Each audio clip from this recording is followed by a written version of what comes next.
Hello, guys and girls, and welcome to episode 155 of the F.Reality Podcast. It's time to list your kidney on eBay, as you'll definitely want the extra cash after you hear this week's top VR news.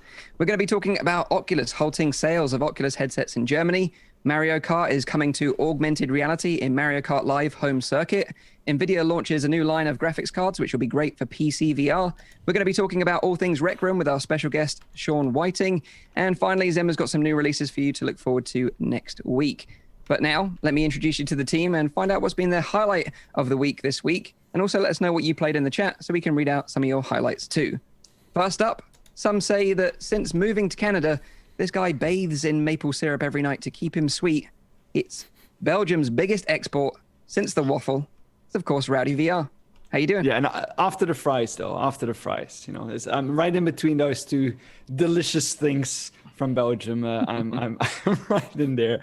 I'm doing great. Yeah, I've had a very interesting week. I've finally, started to get a hang of things here at work as well. So that's a good thing. It's been kind of like the journey, to get to this point. Since I think a lot of people underestimate, when you need to start anew. I would say it's a lot of things you need to finish up and close down before you can get to a new place and get everything up and running there again. But I think everything now is kind of coming together, so that's a great thing. This week I've done two things besides working. I've been to Mount Real, so that's the giant mountain that we have here in Montreal, which is I didn't know it was that big. It's like a huge park that we have here, which is only 15-20 minutes for walking from here. So we've been up there, and for the first time I've managed to see the scenery, the entire view of the city from the top of not the top of the mountain, but from a scenic viewpoint, which was really amazing. And then the other thing that I've done this week is something that I've mentioned previously as well, is that I finished the Netflix series called High Score. And the reason why I want to bring it up again is because in the final episode, who do we see there? Do you know, Mike? You saw it as well, right? I can't remember. Oh, I know. Enlighten me. Go ahead, Nathan. John Carmack. Exactly, it's John Carmack who's actually, he's not himself talking. It's actually his compadron who together they founded ID or id Software, and it's very interesting to see how when I was watching that I was thinking it's kind of cool that it's kind of come full circle, because Carmack's idea back then was to they were focusing on PC instead of console, basically, since they wanted to bring the PC market. It basically started the entire PC market, and now it's kind of turning around again with Carmack working on mobile VR, drawing away from the PC VR scene. I thought that was just an interesting thing. But if people haven't watched it yet and you don't want to watch 4 or 5 or 6 episodes of High Score, definitely watch the latest one, because I think it's a little bit of an homage to the work that Carmack has been doing, and you kind of understand why he's such a big deal in the VR industry as well. It's a very high recommendation for me, that specifically that last episode. It's crazy where they talk about finding a name for what we now call deathmatch. Yeah, exactly. Yeah, and it's I never thought about it. And someone, of course, came up with that name, or the fact that we can now play together, like Fall Guys. For example, is a game that, thanks to Carmack and his friends, we can play that with other people now. It's insane. Yeah, they've done so many amazing technologies that all came from that certain era, and in that way, I think it's really cool to see this kind of unfold in this docu series. So yeah, definitely a high recommendation for me. Yeah, and we've only got a couple more weeks to wait, and we'll be seeing him live delivering his talk, which is normally a really amazing highlight of Oculus Connect, or now Facebook exactly. Connect. And that's what makes me wonder, are we gonna in a couple of years from now gonna see docu series about this kind of stuff? That'd be awesome. I'm sure. Right? I'm sure there will be, absolutely. So yeah, solid recommendation. Go check it out on Netflix. Next up, if you've got a mouse problem, don't worry. This guy and his pet falcon will come and sort you out. It's VR streamer and expert falconeer, Tim Talk 5. How are you? I like them birds, Mike. I like them birds. I'm good. It's been like Rowdy, a work-filled week, but hey, it's my weekend now, and this is, I call this my weekend, because I'm gearing up for racing. So we usually do some racing on the Saturday night to kind of warm things up, get your gear sorted, and then tomorrow we actually race for 4 hours or something. So I'm looking forward to that. My highlight of the week is going to be something I can't talk about very much, so I'm going to do a bit of a split on this, and actually give something that I didn't mention last week, and I wanted to. So the thing I can't talk about much isn't because it's under like NDA. It's because it's a room escape game. So I'll mention it and I'll give it my thumbs up, which is The Room: A Dark Matter. I think that it's probably one of the best kind of well-rounded and paced room escape games for a single player that I've played recently. It's very nice. It expands and it blossoms like room to room in complexity, puzzle detail, but it's not unfair. It's not like playing Abduction, if anyone's played Abduction, where you've got, I need this number from halfway across the map and put it into that device and know some trivia from the 1980s. It's not like that at all. It's very fair. And it's even got a nice little hint system built into it, which doesn't make you feel like a dumbass for using it if you need to. I had to use it once. But absolutely exquisite. So I do recommend if anyone wants to play that. I'm playing it on PC, but it's there available on Quest as well. So A Dark Matter is very interesting. But the thing I wanted to highlight, and the reason I'm bringing this up, given we've got Shawn on the show, is actually a couple of rooms in Rec Room, which have really helped to break the kind of quarantine era up for me and my kids. It's a great game that me and my kids can play. But after we had done the Devouring together, which was in VR chat, I was like, I really need to go look, because I'm really into indie stuff, and I really need to go look at like the add-on community content and see what's there. So I went through, and I couldn't find the video weekly highlight again, but I was able to track down at least a couple of the names of the things that I'd played and got so infatuated with. The first one was called Karna Island, which is like a first-person board game, which is the most bizarre thing. You really can only do this in VR or maybe a Japanese game show, but you are the playing piece, and you curve up this island, and in between your turn to determine who's going to go first and stuff, you have to play these mini games, like be the person with the zombie hand and grab the other players you're playing with. Absolutely fantastic. So like Karna Island is one that I think is great for if you've got a couple of friends and you just want to have fun. It's really kind of relaxed, but great little mini games and stuff to it. This is a Rec Room? It's Rec Room. Yeah. Okay. Yeah. Dude, see, this is the thing. I can't keep up with all these things anymore. There's like every day in our Slack, we're like, have you guys checked out these 10 rooms? And everyone's like, listen, we're not going to get work done if we keep like checking out all these rooms. Well, I hope you're going to be able to tell me the one that I don't have the name for. The other two that I was thinking of was a really simple thing. Like if you're a parent, one of the things you end up learning is the benefit of a soft play. So it means you can dump your kids into a room with a bunch of foam and balls and stuff. You can have a coffee or whatever, and they can go crazy for half an hour and burn out all their energy. So there is one called Party Room, which is basically that in VR with a couple of special things, like you can grab a bunch of balloons and fly up. And me and the kids were absolutely having a blast at that. And having not been to one of those since this whole crazy 2020 kicked off, that's something that I have to recommend to kind of other parents and stuff.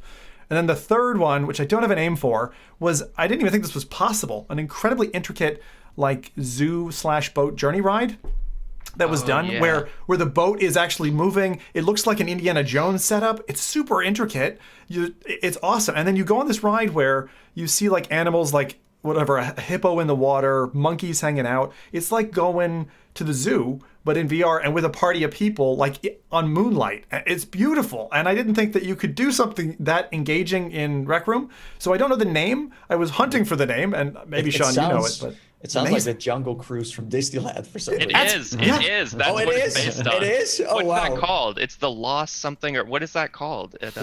It's killing me. The lost monkey treasure. I'm looking for it now. I think that won one of our creator contests. Yeah, so it was recently as well. So I was scraping through the videos because like I got to get the name for this. Maybe someone in chat will have run it. But again, those are the three things that I would recommend. So Karna Island, the Party Room, which is just like a soft play in VR, and then this river boat tour was just incredible. I hope we can find the name or someone in chat can pull it up, and I'll call it out for the audio listeners. But yeah, Rec Room has been a great way to kind of socialize when we otherwise can't.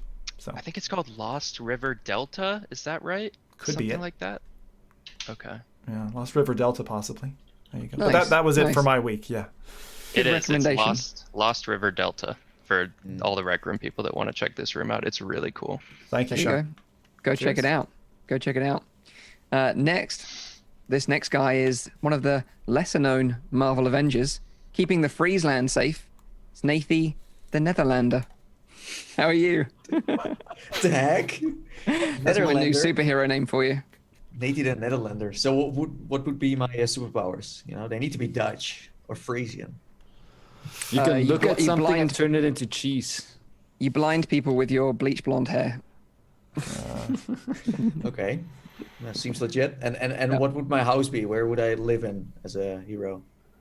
Somewhere windmill. water-based, I think. A windmill, of course. Oh, a windmill, of course. Yeah, genius. Yeah. Yeah. And in my free time, I would smoke some grass.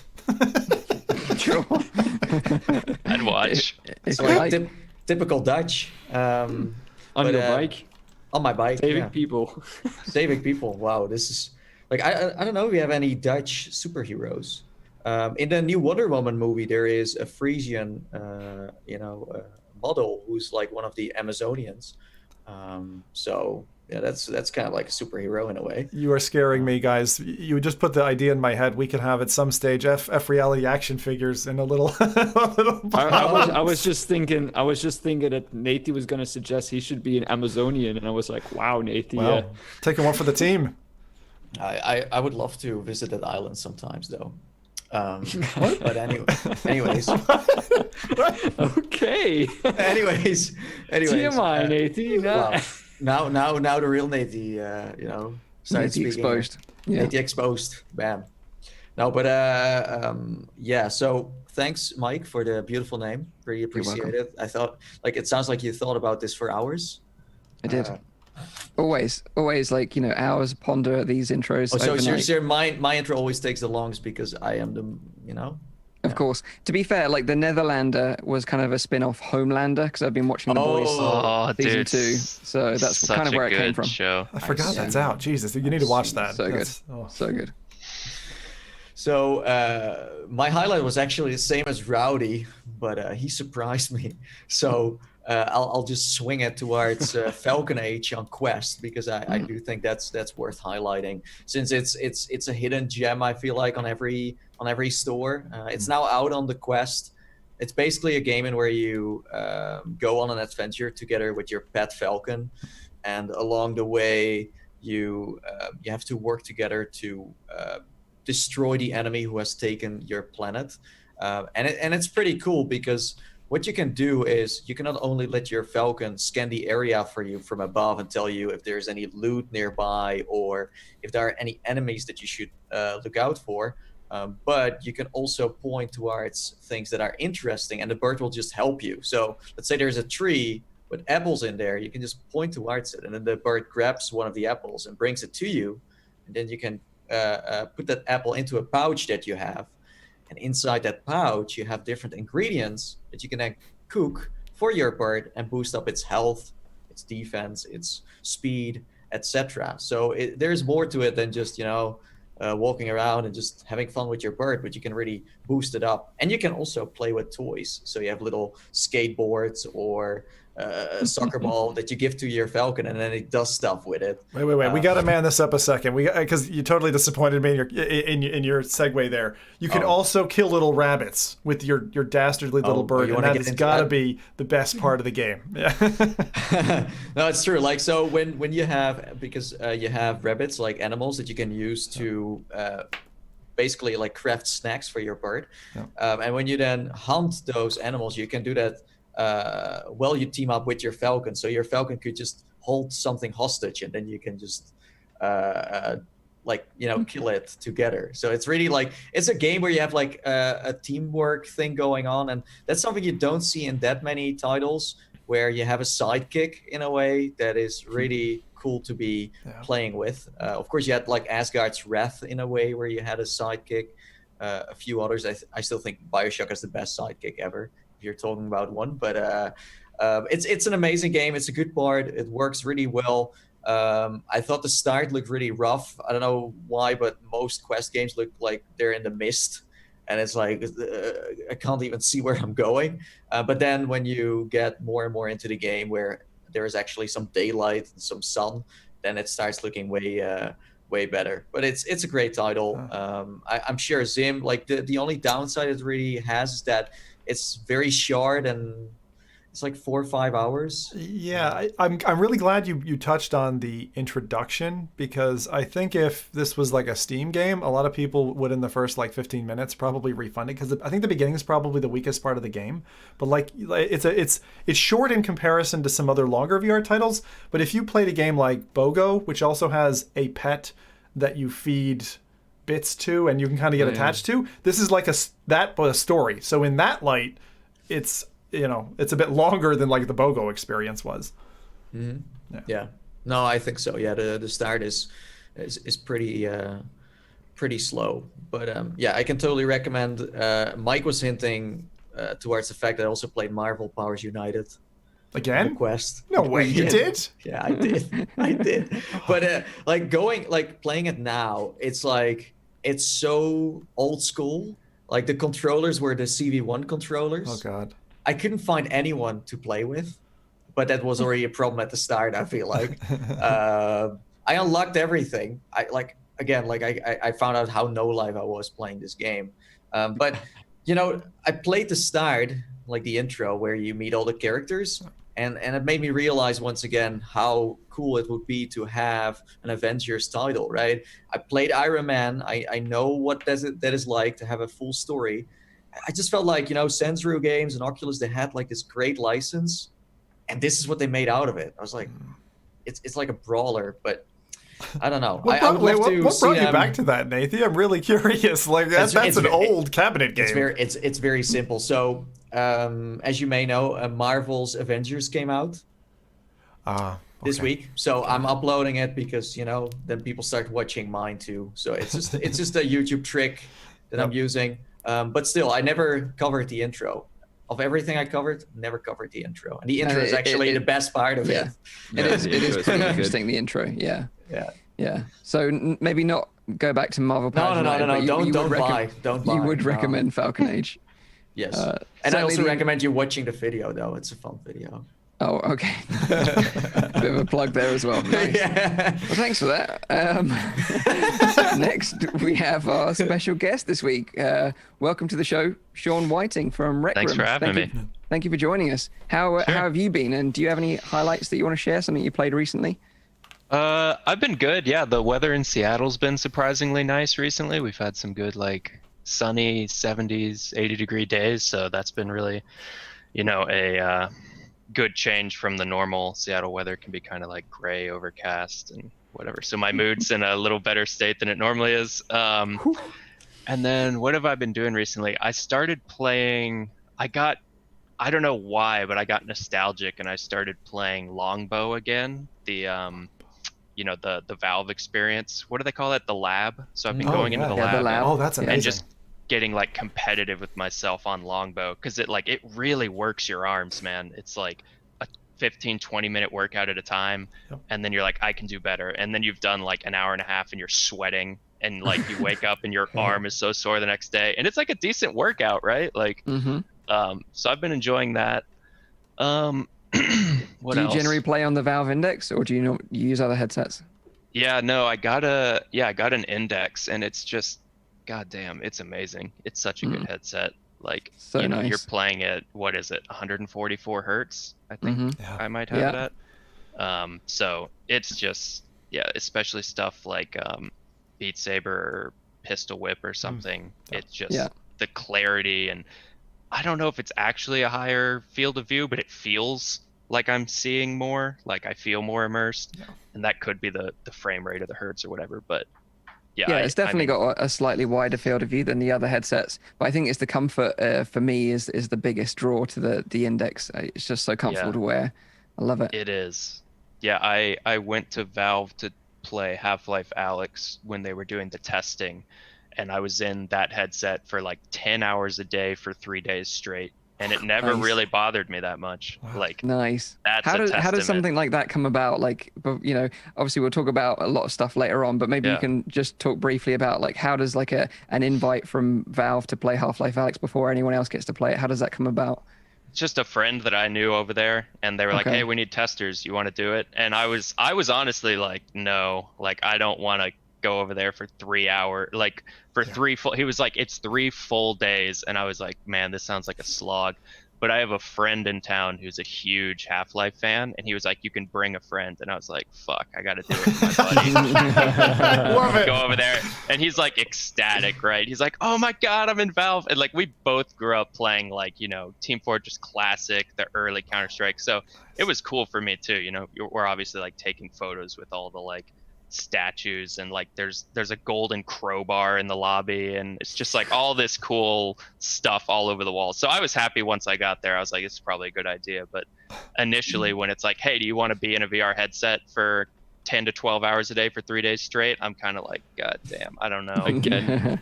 But That's it was awesome, worth it. though. Yeah. I'm glad I did it. It was Especially what an epic friend you are to this other guy, you know, like being Yeah. a huge fan, and you're like, we're going to Valve and we're going to play an unreleased Half-Life game in VR. I could just 3 imagine days him like straight. losing his mind. For 3 days, yeah, that's the Yeah, best for 3 vibe. days. Yeah, that's Yeah. awesome. How far is It was the great. Valve office away from you then? Because obviously you live in Seattle. it was like a 10-minute Uber. It's just Wow, across amazing. the Wow. lake in Bellevue. And did you get to meet Gabe or not? Yeah, he greeted us. He was spinning his knives around, and then he threw one into a wall right by my head, and then he kind of laughed. We shook hands. Let's keep that as if it was true, because that is an amazing story. Yeah. Awesome. Well, great highlights, dude. Great highlights. So if you don't know who I am, my name is Mike, host of the show from Virtual Reality Oasis. But before I get into what I played this week, let's read out what the chat have been up to. Yeah, so we have a Mr. Lemon Lime VR who played Pistol Whip. And we have Vapster, who has been diving into Burning Man in alt space. Has anyone checked it out? I wanted to, but when I tried, there was some kind of a website you had to register on, and I was just like, it's too much effort. No, not yet. I want to do it.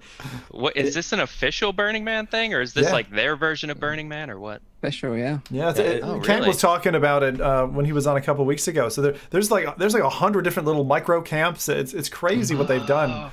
I saw Aaron Limke post a thing. The Wave guy, he did a set in there, I guess it was, and yeah, I saw a video of that's that. what I wanted didn't to know what catch. app I wanted it to catch the wave bit, which I think was on last night or the night before or something. And again, there were registration bits, and I was like, It looks impressive, and the world itself is quite big for alt space standards. And I heard that Diplo is gonna do some music there as well. So Nice. that's big. that's cool.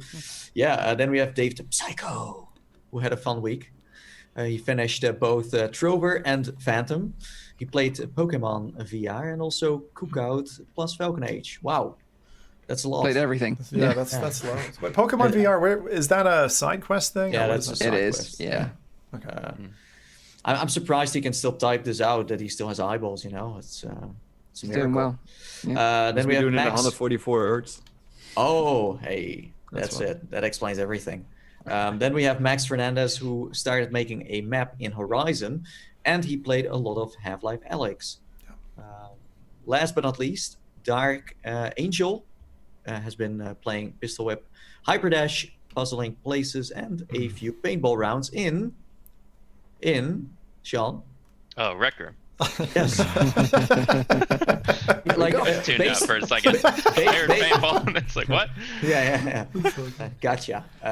Based on your shirt, though, it says like 1987. Is that when Rec Room came out, or? Yeah, that's kind of in our lore. The number 87 will appear a lot. So a lot of the stuff that we thought of initially was like kind of set in the 80s. Yeah, for the. Oh, that's Okay. awesome. Okay. Nice. Yeah. I'm sorry, viewers. His camera is cropped, so you can't see his T-shirt. Would you stand for us, Sean? Perfect. There we That's go. it. It's a beautiful 1987 T-shirt. alumni. Looks Rec great. Room alumni. Looks fantastic. Awesome T-shirt. Yeah. And Mike, you were right. Hyperdash. I got to play that this week, and absolutely solid. Yeah. Yeah, Riding that on is a those great rails game. feels like Jet Set Radio, and it's just badass as hell. It's awesome. Yeah. Combined with a competitive shooter, like it's such an awesome little combo. Can't wait for that game to get an official release. Hopefully, we hear about that soon. What, Jet Set Radio? Yeah, that would be No, Hyper Dash. Also, yeah. But the game I want to highlight, I didn't play it this week, but it released this week on Quest, and that is Cookout: A Sandwich Tale. Nathan and I played this together with Gamertag VR and the developers, Resolution Games. If you don't know who they are, they previously made Narrows, which I know Zim was a big fan of. They also made Bait, which Rowdy's dad was a big fan of. They made Angry Birds Isle of Pigs, which Nathan was I'm joking. And they also made Akron Attack of the Squirrels, which was a lot of fun sort of family game that people can play on VR and mobiles. But this new game, Cookout, the premise is super simple. You work solo or together with up to 4 friends in a kitchen, and you serve up sandwiches to a host of like hungry creatures from like a kind of fairy tale forest. You all have like a kind of a workstation with a chopping board and a refrigerator with ingredients in, and you've all got different ingredients. So, you know, when a little hungry critter comes up and wants a sandwich, it kind of lists the ingredients that are required, and you all have to communicate and work together to make this sandwich. And we had a lot of fun with it. We were laughing a lot. We were messing around. And, you know, it's kind of one of those games that looks really easy and kind of casual, but it does ramp up quite quickly in terms of difficulty. And I think there's like 50 odd levels that you can play through. And then later on, they start layering on more mechanics. So you've got like weirder ingredients that are difficult to name. You've got like a grill. You've got to wash the dishes as well. And you've got potions that you have to manage. So it does ramp up. So don't think it's like super, super casual. It has got some difficulty to it at the end. But I think what the most interesting thing I found about this game was that when the animals come up, the different animals have different requirements. So if it's a cat, for example, then they're really fussy about what they'll eat, and they'll only eat it if it's stacked in the correct order and completely straight. Whereas other animals, like mice, for example, they don't care if it's like stacked completely wrong and like all over the plate. And then you've got like raccoons who will steal ingredients as you're making the sandwiches if you're not quick enough, or like rabbits who have a timer and you have to like feed them really quick before the timer runs out, otherwise they'll just leave. So it's got a lot of like different things going on in the game, and overall I think it's a lot of fun. I think it is more aimed at the casual market, of course. I don't think this is going to appeal to like the hardcore VR gamer out there. But I think, you know, if you're a family person that plays, you know, with their kids in VR, you know, like Zim, then maybe, you know, you'll enjoy this one. So certainly a lot of clean, casual fun. That's what I would say it is. So that is Cookout. Available on the Oculus Quest. It's way more arcadey and kind of chaotic, crazy than I was expecting it to be. I expected it to be a little bit more sim, but like the fact that you have to center your sandwich and you have to get the toppings right, but that it's collaborative around a table and that kind of lazy Susan goes around or whatever. Like I wasn't expecting some of those things, and it sets itself quite distanced from things like VR the Diner Duo, where you're making slices of things with a knife, and it's a little bit more sim than this is. But it's definitely got that Overcooked vibe of like throwing 20 configuration elements at you all at one go. I mean, those werewolves, holy shit, man. Those are nasty. Yeah. It's surprising. It's surprising because we haven't seen many, like, let's say, big studios jump onto like food games. Like the Diner Duo is a great one, but it's from a small indie dev. So I think it's hard, like what Danny said last week. I think it's hard to turn a profit into such a niche market. Since again, like how many people are, you know, waiting for the next food game in virtual reality compared to the next virtual reality shooter. You know what I mean? It's got its whole subreddit. Wait, hang on. The Rec Room guy is laughing, but every time I'm in Rec Room, my kids want to pull me to the pizza counter to buy pizza and stuff. And I'm like, save your money so you can buy that dress you want so you can look like daddy. But, you know, they want to buy pizza and donuts. So there you go. Yeah, the consumables do really well. What do we have? Donuts, root beer, pizzas. We're actually adding a new one soon that I don't think I'm allowed to say yet, but it's really F.Reality cool. Scoop here. And we have, what do we have? We have pizza. The bubbly, kind of like a fizzy drink that you pop the cork off, and then a bunch of it's like a bunch of glasses spawn with like the ice thing. It's really cool. Yeah, exactly. So yeah, people love the consumables. Yeah. So there you go. That is Cookout on Quest, available now. If you want to go check it out, it's fun for all the family to try out. Plus, without the mess. without the mess. You don't have to clean up afterwards. Extra bonus there. Yeah, absolutely. So let's jump into the news then, as we've got some interesting news topics to talk about today. First bit of news is pretty interesting, and that is from Oculus, and that is because they've halted sales of Oculus products in Germany. Now, this news came from a German website called Mixed, and in a statement to them, Oculus said, We've temporarily paused the sale of Oculus hardware to consumers in Germany due to pending discussions with the regulator. We hope to resume sales again in the future. We know this is an inconvenience, and we are actively working with German authorities to educate regulators on our practices and to ensure our products comply with local laws. This is a temporary pause, and we hope to resume sales again in the future. So did you guys hear about this one, this bit of news? Yeah.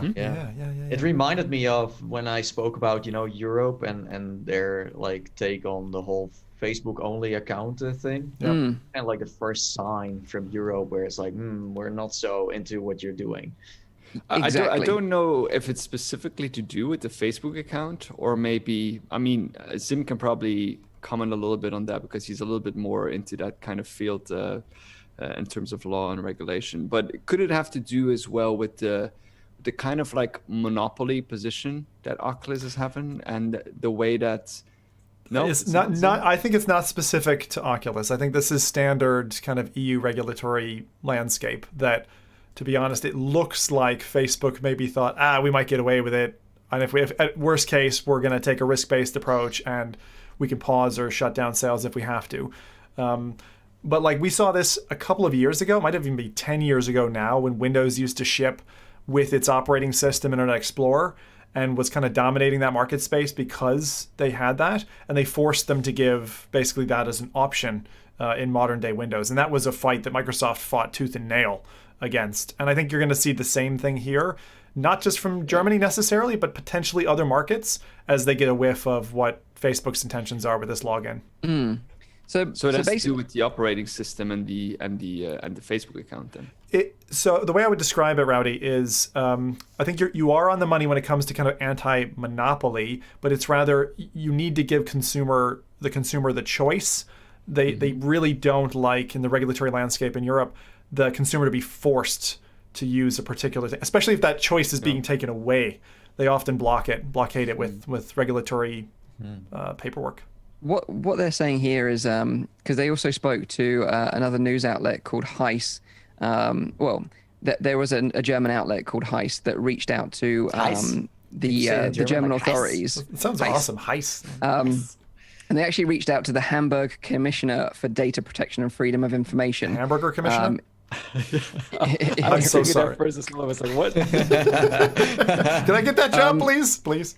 And they seem to think that it is all about the Facebook account requirement. That's what they think anyway. Yeah. Because obviously, we talked about it on the show before, Oculus headsets in the future will require a Facebook account. And this is what the Commissioner of Data Protection and Freedom of Information replied with. He said, the obligation to create a Facebook account is legally extremely questionable, at least for those who have already bought a headset. Whether this also applies to new customers is a matter of debate. That should largely depend on the design of the contract, which we do not have. Yeah. So that's kind of an interesting response from him. He's saying, if you've already bought a headset and you bought into the Oculus ID ecosystem, that, maybe this kind of forced change isn't legal from their perspective. Like, I don't really know where they stand on this or how true that actually is, but it's certainly an interesting response from them. And I think, although I'm sure it will get resolved, can you imagine just if Germany were like, no, you can't do this, you can't sell this headset in this region anymore, or that went across the EU, that would be really bad for That's Oculus. The part that I find most interesting about this news article is, like, if it spreads, because Germany's great. They're very litigious. Like, they go to the letter of the law every time. I love Germans for this, and you just get this ripple effect of let's follow and tack on. So that's, I think, Facebook's biggest challenger is if that landscape starts to change for them in a real negative way, they could be forced into a position where they need to pull back. And I think the key thing to highlight here is that Oculus did this themselves, that they actually pulled the products. It wasn't from any force from the regulating unless authorities they weren't allowed to right sell now. For a fine, of course. That's maybe, who knows? That's not. But of course, That's not usually how it rolls, Mike, though. Like, usually the way it works is the regulator will wag their finger at you and say, you got to pull it off or stop production, or we're going to stop you. We're going to stop your business. Yeah. You don't stop producing products, in the eye of the public of your own accord, generally.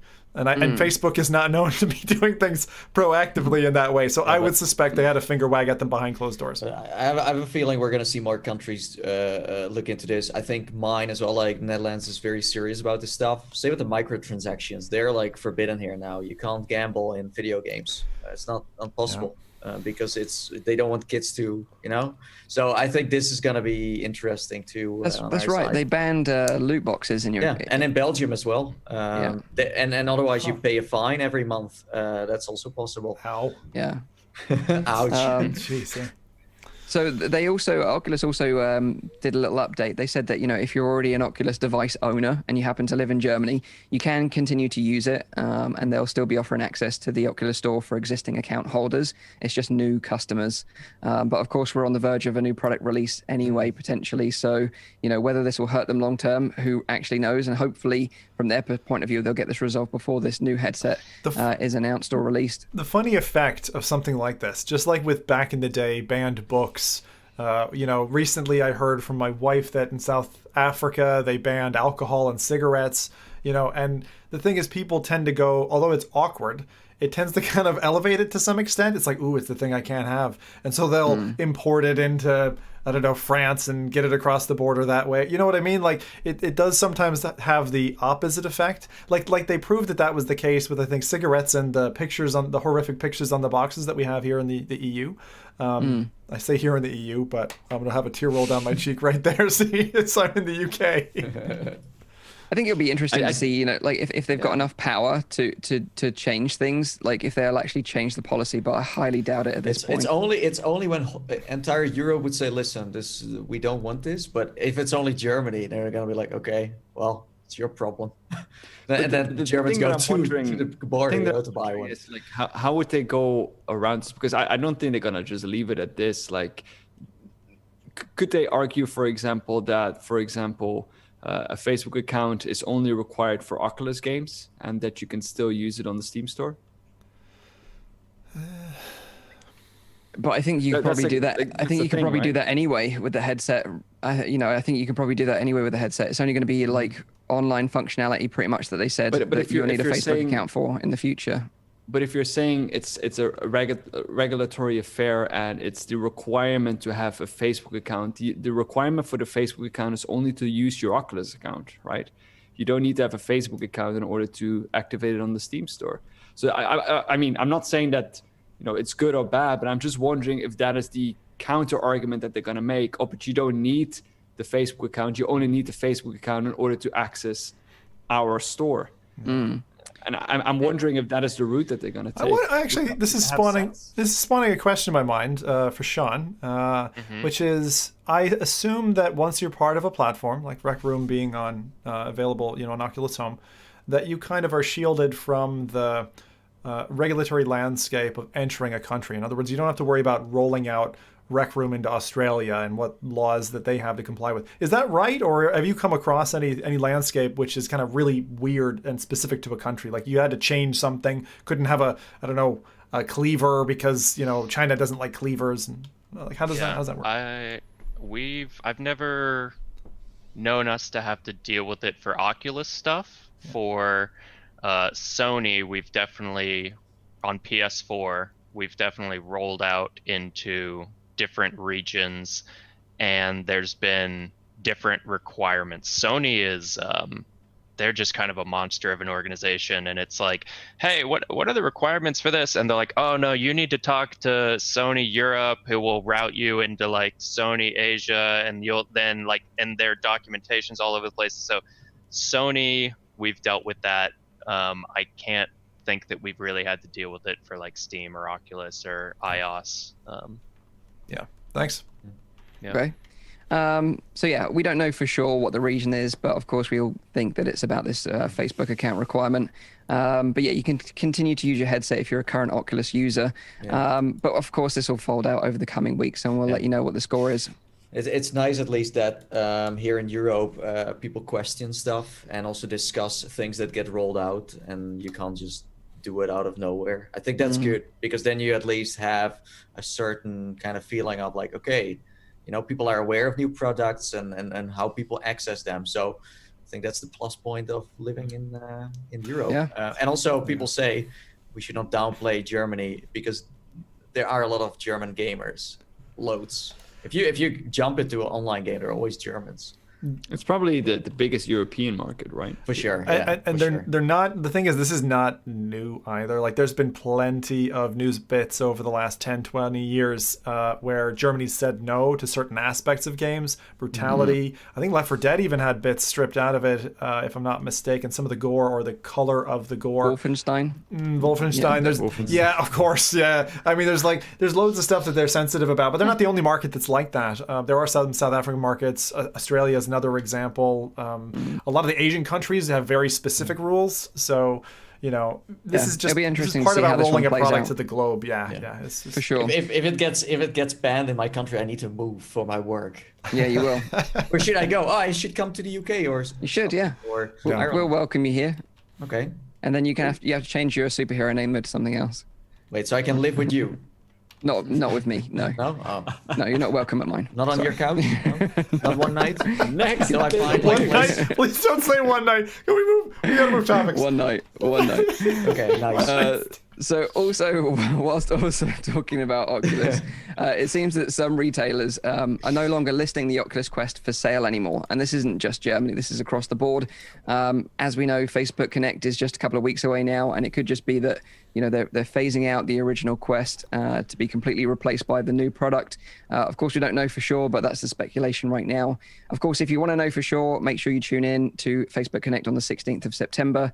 I'm guessing all the details will be released during that event. So wait, so if I want to get one right now, then is there still, like, I think I looked it up today. There's still places where I could maybe get one if I want to. Be second. Yeah, I think places that have got some in stock already, you're fine, but they're not doing. I don't think they're fulfilling online orders or replenishing any stock that. But they did this before. You remember they did this with the CV1 when the Rift S was coming. And so to me, it just sends the message of, we've got new gear coming, and that new gear is going to be available soon, like within the next month. And given they're going to shout out about it, I'm really wondering if they're going to do an Oculus Connect 7 or Facebook Connect drop.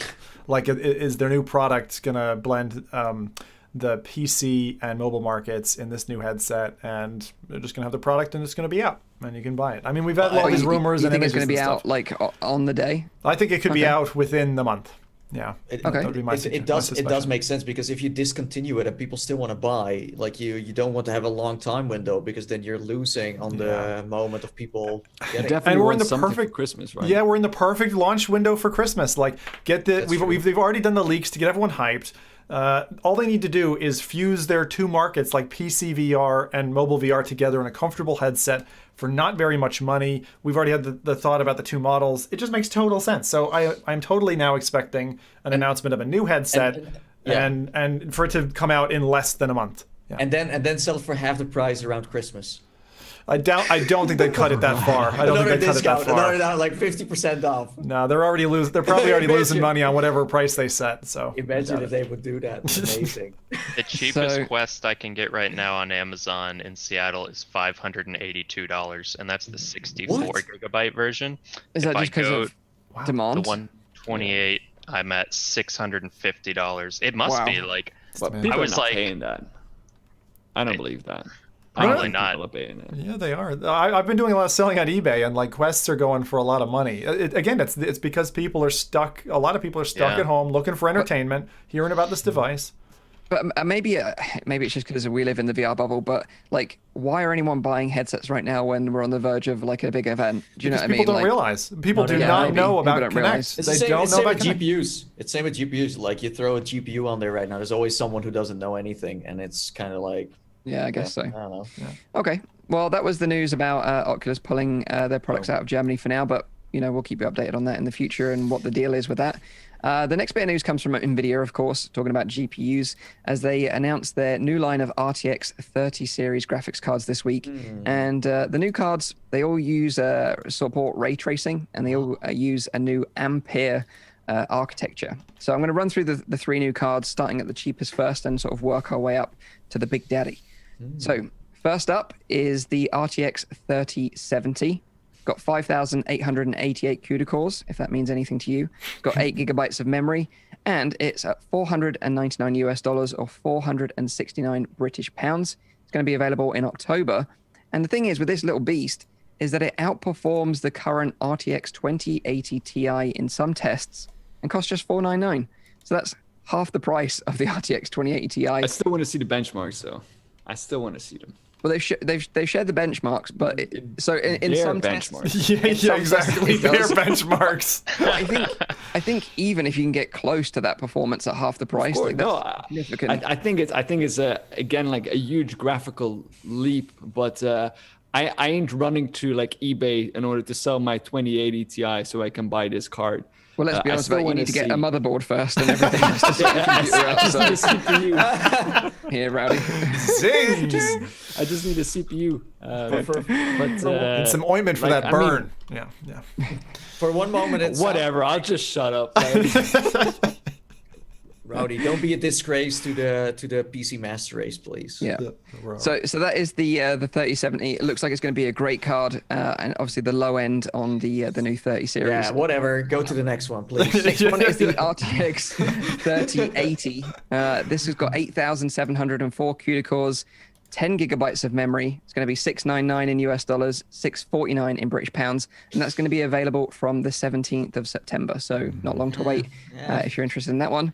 Doesn't do it for me. Sorry. You have anything better? I mean, no, this one is definitely. I like this one. It's a bit. It's cute, but. How happy is your wallet feeling right now?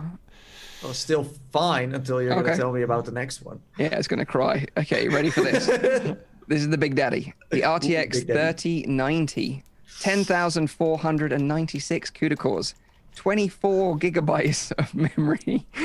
This is insane. $1,499 US dollars, 1,399 British pounds, available from the 24th of September. What a beast. Yeah. 24 gigs of onboard RAM. That is like nuts. Imagine 24 gigs. Dude, imagine playing Rec Room on that. I got thumb drives smaller than that. I know, it's crazy. So out of all of us, who's going to be tempted to buy one of these bad boys? The 3080. Tempted? Yeah, the 3080. I'm very much thinking about it because I've been holding off. I'm still on a 1080, so I didn't jump into the 20 series because I waited because I knew half of that chip wasn't going to be effectively utilized by modern games. I was like, I can hold off. But the 3080 looks like a really good card for the price point. Yeah, it definitely is. Is your PC case big enough for this card, Zim? Not the 3090. I mean, the 3090 is the bigger card, right? Of the three, or am I wrong? It's huge. It's huge. It's massive. It's gonna be. Yeah. You know what we're gonna have? We're gonna have graphics cards soon that just plug in. And they're just like half of the chassis. You just like clunk this thing in. It's just like external. But yeah, like there's people in the chat like Aniuk who says that he feels sick because he paid 1,345 euros for his 2080 Ti, thinking it would be great for another 4 years. And I'm the same.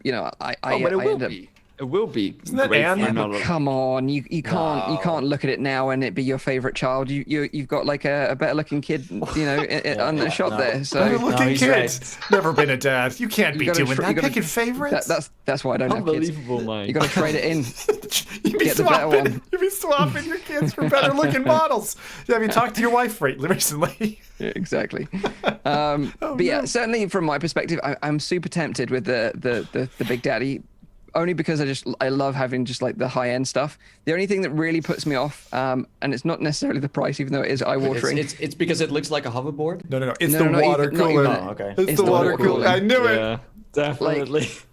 Whenever why would you want to overclock that, Mike? Like, what sensible part of your mind is still saying, I think I want to get a cooler so I can overclock the thing is though, like, say if you want to play like Microsoft Flight Sim with a Reverb G2.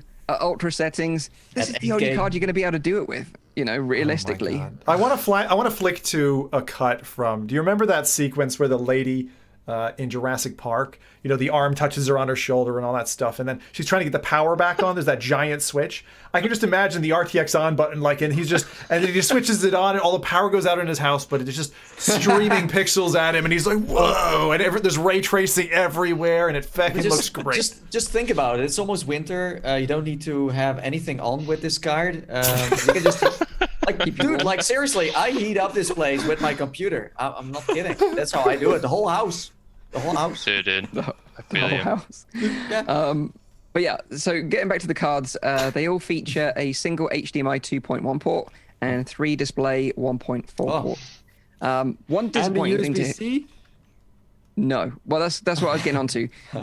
Sadly, they have ditched support for the USB-C virtual link connector, and it won't be featured on any of the new 30 series cards. So if you're not familiar, Virtual Link first appeared the last generation on the 20 series cards. And the idea was that there was a consortium of hardware manufacturers that all met up and agreed that USB-C would be the kind of standard moving forward. And Nvidia implemented the USB-C port into the graphics card, calling it a virtual link connector. Mm-hmm. Sadly, no one actually used it. I think there was one third-party manufacturer that used the virtual link for an adapter for the original CV1, but when that card dropped, they literally switched over to the Rift S almost straight away, so it became practically useless. It is good for virtual Oculus Link with Quest. It's one of the most reliable USB-C ports on my PC for Oculus Link. But yeah, so it's a bit sad because Valve also were going to make an adapter actually for the Valve Index when they launched the Valve Index, but they dropped it just before launch. I was one of the few people that actually pre-ordered one. So wait, decided to drop it. You were really excited about this, but I'm curious, what was it that drove your excitement? Was the ubiquity of the single connection, or what was the thing that really did it? Yeah, especially with the Vive headsets, and the Valve Index, you need to power it as well from a power mains plug. Yeah. And then it goes into a display port, then it goes into a USB port. If it's all just into a single USB-C, that's just super nice and streamlined. It's really a shame though that they don't continue that. It's another reason not to get this card, I think. Do you think it's because if we're honest about the PC VR market and also the gaming content that came out, there hasn't been that much activity. So let's say if there were more AAA games that came out for last year or two, then they would have been like, oh yeah, because honestly, how many titles have there been that you really needed that for, I think also, if we look at this last couple of years, the standalone market is, speaking to Denny as well, he sort of told us exactly what it was like, and that the standalone market is clearly the way forward. I know we all are big advocates of PC VR, and we all love PC VR, but, regardless of whether we love it or not, that's not the way the market seems to be going. So yeah, although it's super disappointing, and there'll always be enthusiasts that want the high end and want to play Sims and stuff like that, the market isn't there, I don't think. I just want to challenge. And I think Nvidia kind of shows that with dropping the support for this kind of port, that the main focus is and will always be on the huge gamer PC market, of course, rather than the virtual market. But at the same time, you kind of hoped or wish that Nvidia would be on the front end of supporting a new kind of technology like virtual reality, which is a bit of a shame. They could have done it for just Half-Life Alyx, but apparently that's not enough to keep the interest going for that. But if you could buy one of those cards, the new ones, what brand would you pick? I always buy the Asus ones because I just love the design, and I also think the build is just really solid. Yeah. MSI. Rowdy, you were saying MSI, Rowdy? Yeah, I think MSI. Yeah, I'm an MSI guy. I like their coolers and their decibel level. They're usually pretty quiet, and they come factory overclocked. So, MSI guy for the last 4 or 5 generations. But again, if you have a 24 gigabytes, I don't know if it matters much. How cool you get it. Always matters. Water baby, that's what you need to do. No way. Just wait for the 3090 Ti or the 40 series, because they'll drop these 50% in price again. You have not felt fear unless you've spent over £1,000 on a graphics card, and before you've even plugged it into your PC, you've ripped that cooler off, whacked a water block on it, and then put it underwater, and then it pisses water everywhere. that's real fear. Like that is real fear. But in terms of brands, I would say EVGA all the way because I bricked a card once by overclocking it to the max, and they replaced it free of charge. So that's You can also you can usually also buy. If you would have bought MSI, you wouldn't have bricked. Oh, MSI. Wait. We need to Shawn. We need to know where Shawn sits in this playground. Hang on. Man, I don't like. I was looking at the website here, and I'm like, man, that 3090 sounds fucking awesome. I was like, I don't want to spend, $1,500 on it. But then I was like, maybe Rec Room will give me a card. So, but it's like, dude, this is outrageous. So it's like, what do you need this for? And they're pitching like, if you want to do 8K HDR gaming, and I'm like, man, I'm still on 1080 monitors. Like, I don't even need 4K. So like, you're trying to pitch me on 8K. Like, I don't need any of this shit. Dude, Rec Room in 8K. It's Rec Room in 144 hertz. It's gonna be like next gen. My current PC has like a 2070 Super in it, and it's the best card I've ever had. It's still so a great card. Still a great like, card. Yeah. I don't need anything better than this now. Like maybe if I start feeling the squeeze somehow and like, oh, I can't make like frames on this, but I play Warzone, COD Warzone with some of the top settings, and it plays fine. I actually run this thing in the background called Folding at Home, which does like it tries to do like they fold proteins to try to find solutions to different like viruses and stuff like that. It's like a nice way to donate your graphics power. Like GPU. So not the SETI UFO one then. No, dude, I totally would. I should probably swap over to SETI at some point. I would love to find some of that. But no, I've been running Folding at Home and then played like Warzone on top of that, and then I've been like, whoops, I was running Folding at Home and I didn't even notice. Like, and that takes up half the GPU. So I have no need for. But do you have? I'm actually thinking of a building my gaming rig at work. Because they have like 4 8 Titan X's there, so I'm like, The thing is, Shawn says like no one needs it. That's right, but deep in your heart, that's the problem with this stuff. Like I also don't need it, but I want it. Are we going to see like TIs too? When is that usually happening? Because so we probably won't see that for a little while yet. Yeah, they normally do it like 6 months bleed after. Usually it comes out. 6 months is a bit soon, I think. Maybe a year or two. So that people buy another card then. Exactly. Yeah. But like I said earlier, having played Microsoft Flight Simulator recently, that game's going to run GPUs to the max. So if you're super on the high end, then you might want to invest in one of these cards. If you really like badly optimized games, then they're going to work on it, Whilst we're talking about the Reverb G2, I should also quickly mention that we had some news this week that there's going to be a new headset called the Omnicept Edition, which has eye tracking and potentially like mouth tracking in it as well. Mouth tracking. Yeah, so it's got a little module at the bottom that's awesome. Your mouth movement, and I don't know what applications are going to use this right now. Maybe it's just for business. I'm not sure, but could be awesome for Rec Room and like maybe like VR chat and stuff like that in the future. We don't know much information about it because it kind of leaked through an Italian website. So once we get more information, we'll give it a full topic and I'll talk about it in more detail. But I thought I'd just quickly mention it. Wait, so you're saying this has something to do with the GPUs? So this is a whole conspirity together. There's going to be a bundle. I put it with the GPUs because the Reverb G2 is going to need a high-end card to run it. So that's why I want to buy it. For Microsoft Flight Simulator and Rec Room mouth tracking. Just sell your Lamborghini, buy the cards, and Microsoft Flight Sim. But Mike, I'm never gonna sell my Lambo. Yeah. Didn't you play a game that had like mouth tracking? It had this gizmo, and it would come down and swing into your mouth. Oh, that Japanese. Yeah, we covered that once on the show. Like the Japanese thing that would feed you candy. Well, it was like called Puchian or something like that. Puchian. Basically, Shawn, if you haven't seen this, it's ridiculous. It's very Japanese. Basically, it's like little boyfriend girlfriend thing, and your girlfriend I think is feeding you candy, and then the device actually has a motorized arm that pops into your mouth. And the best part about this was the trailer has like a 50-year-old businessman, Japanese businessman there sitting in a suit playing this game with like a probably 14-year-old girl. It's just terrible. God. Anyway. And this is why our show is way better now. You should listen to it. And that is why you need a 3090 card. Right. So moving on. Let's move on. We don't want another 2.5-hour show. Come on. No, why not? No. It was fun last time.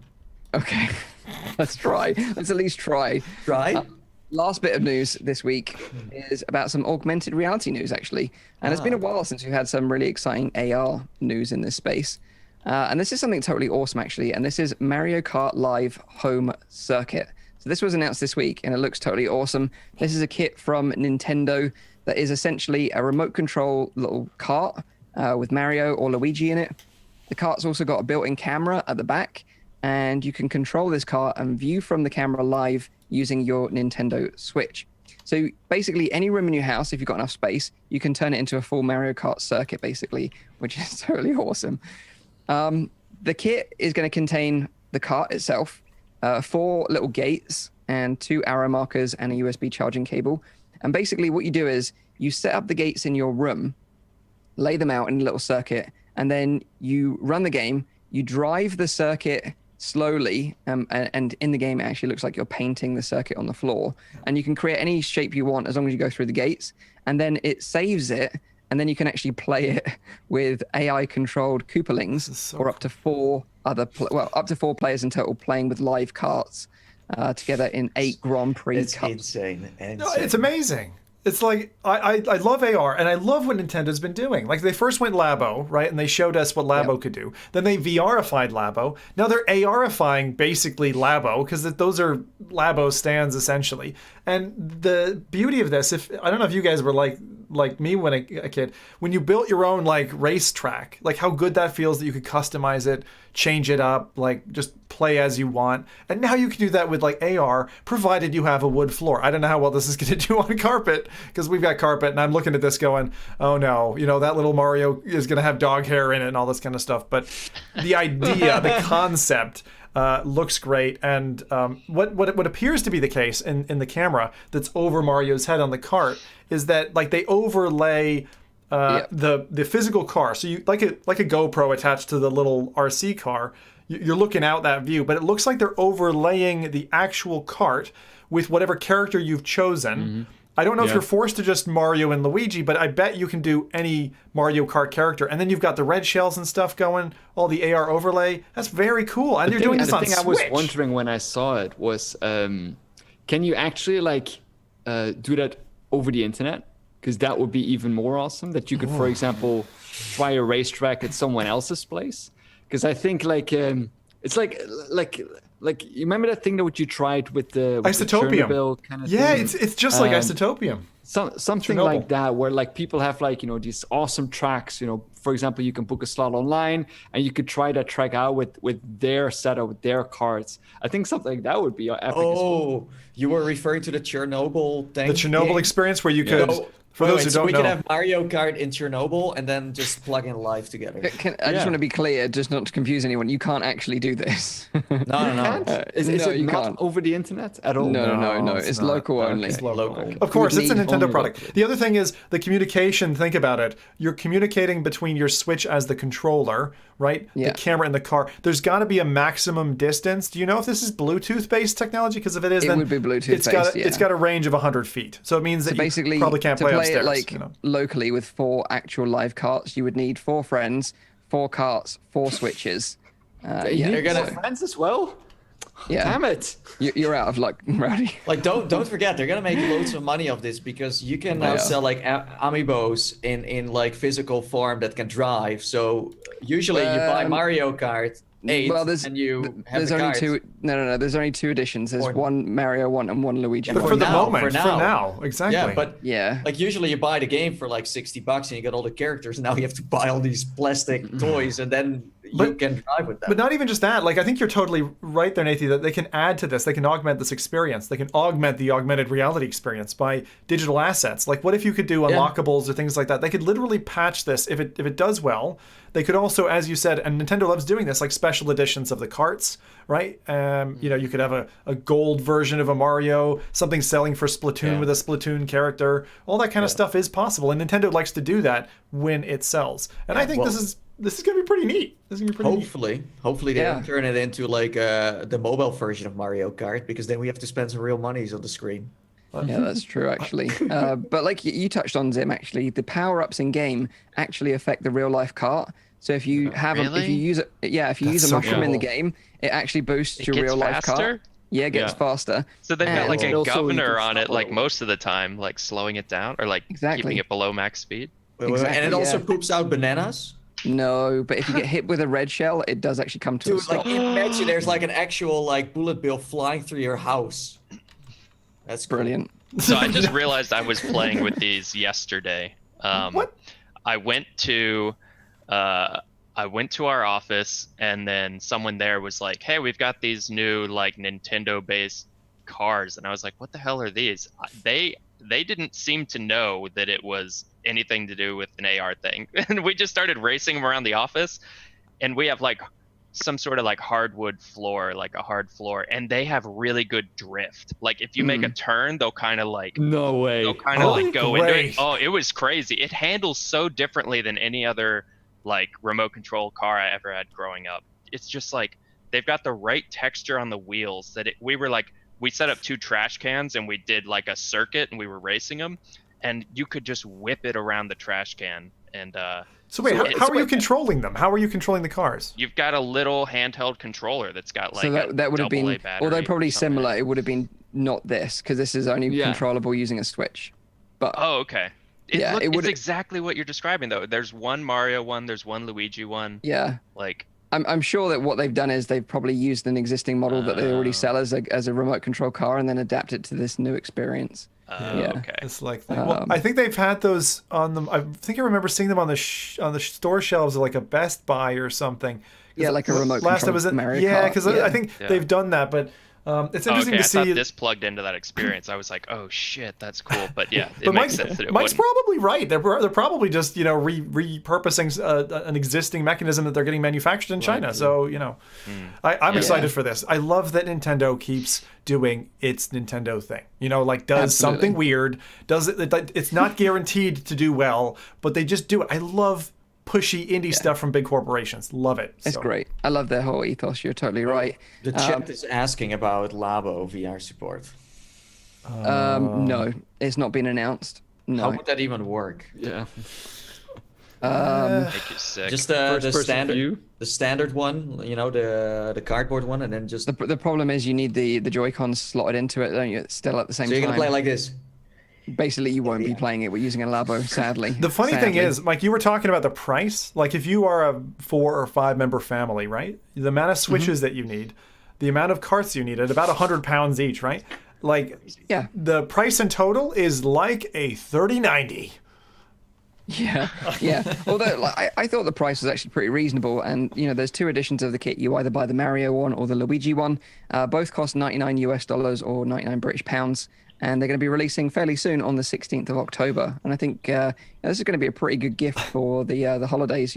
Coming Christmas. Yeah.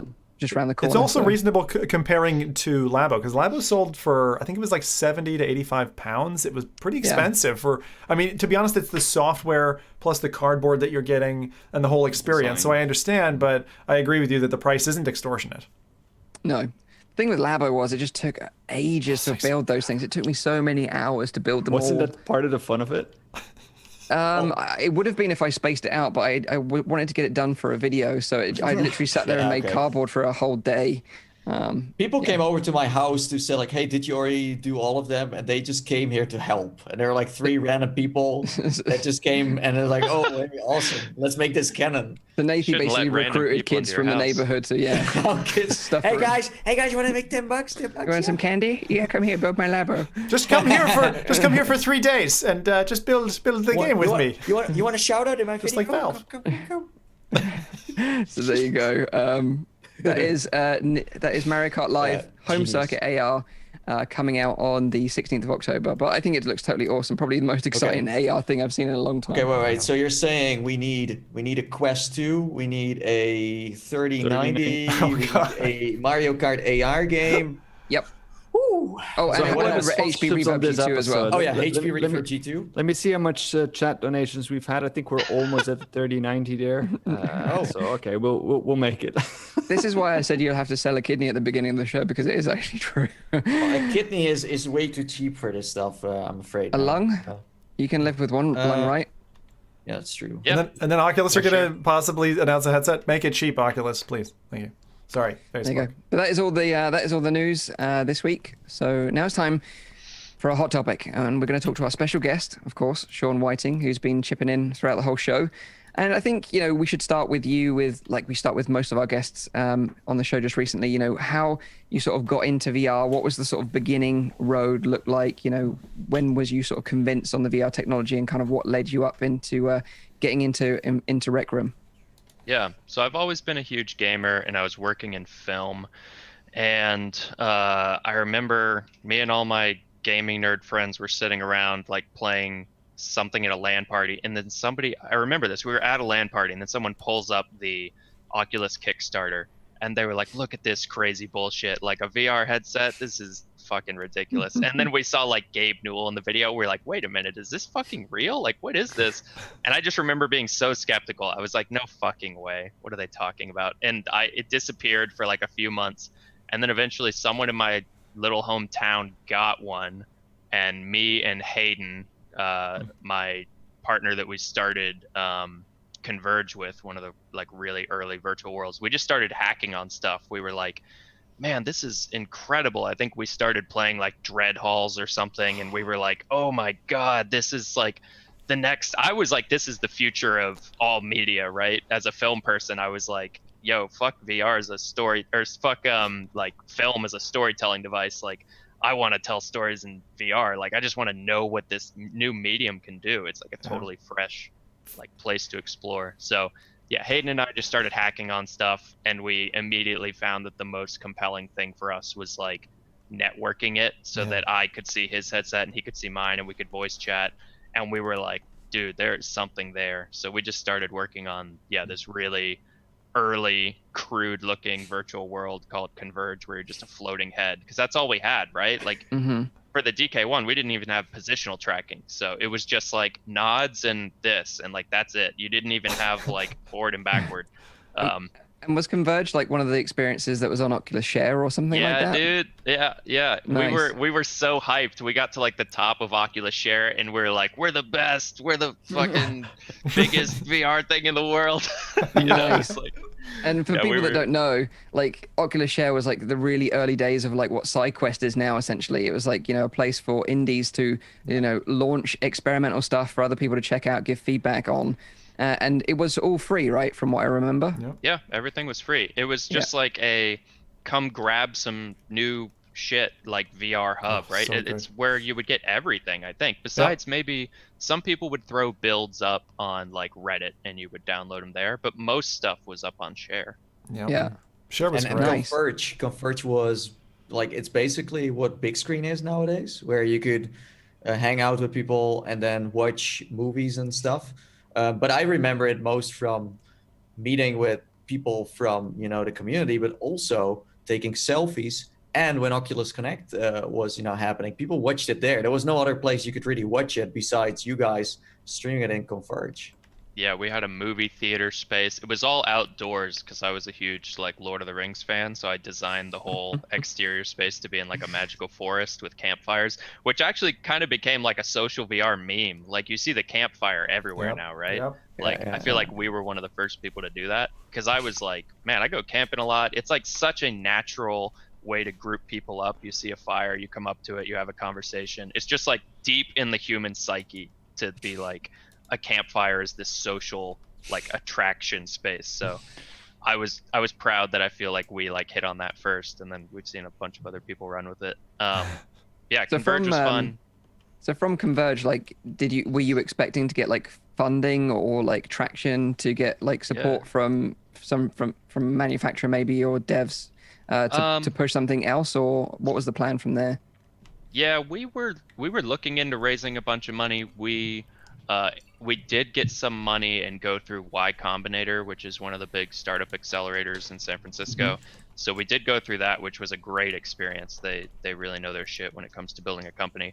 And then I think Hayden and I just hit a burnout point like a year and a half, 2 years in, where we had been doing this all with our own savings, and we were depleting our savings, and we were not living a healthy life. We were like living off Soylent and like spaghetti and Oh, like man. living together in a small apartment, working Wow. 12 hours a day. And we were just like, listen, we're either going to raise a bunch of money and hire a bunch of people and keep doing this for X number more years, or we can like see what's out there.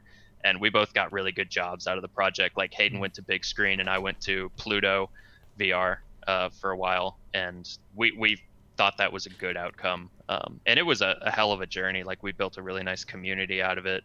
And then, yeah, I left Pluto maybe like a year and a half after that. And then I've been at Rec Room for the last 3 years. Yeah. Nice. And how did is Hayden still not work? He's not working for big screen anymore, is he? No, so he went from big screen to working on a thing in New York called Insight VR. They do like architectural and design. Like they'll take your model, import it, and take it from like 4 billion polys down to like 10,000. So they make stuff like actually able to be like viewed and processed in VR by these giant like architecture and design firms. They're doing really good work. Nice. But yeah, Hayden just left them after being there for, you know, that similar amount of time, 1.5 years, 2 years. And now Hayden is at Apple. Oh, wow. Nice. Yes. Doing a VR headset for Apple. Nice. Confirmed. No, I'm joking. So cool. So like what happened then? So you were working with Pluto, and what made you wanted to leave and then, join Rec Room? Like what sort of state were they in at that point? Had they launched or were they just still in development? Yeah, so Pluto is a really cool project or product. They make a thing where they're the most interested in the whole like overlay application space. So like what Pluto does is you can be in any VR experience and I will just like load in on top of that. Like you're in Tilt Brush or you're in Rec Room and you're playing paintball, and then I'll just kind of appear and if you're running Pluto, I'll just appear into your like somewhere in your space, and then I'll just start chatting with you because you can render like that person, that avatar, using like the open VR layer. Mm-hmm.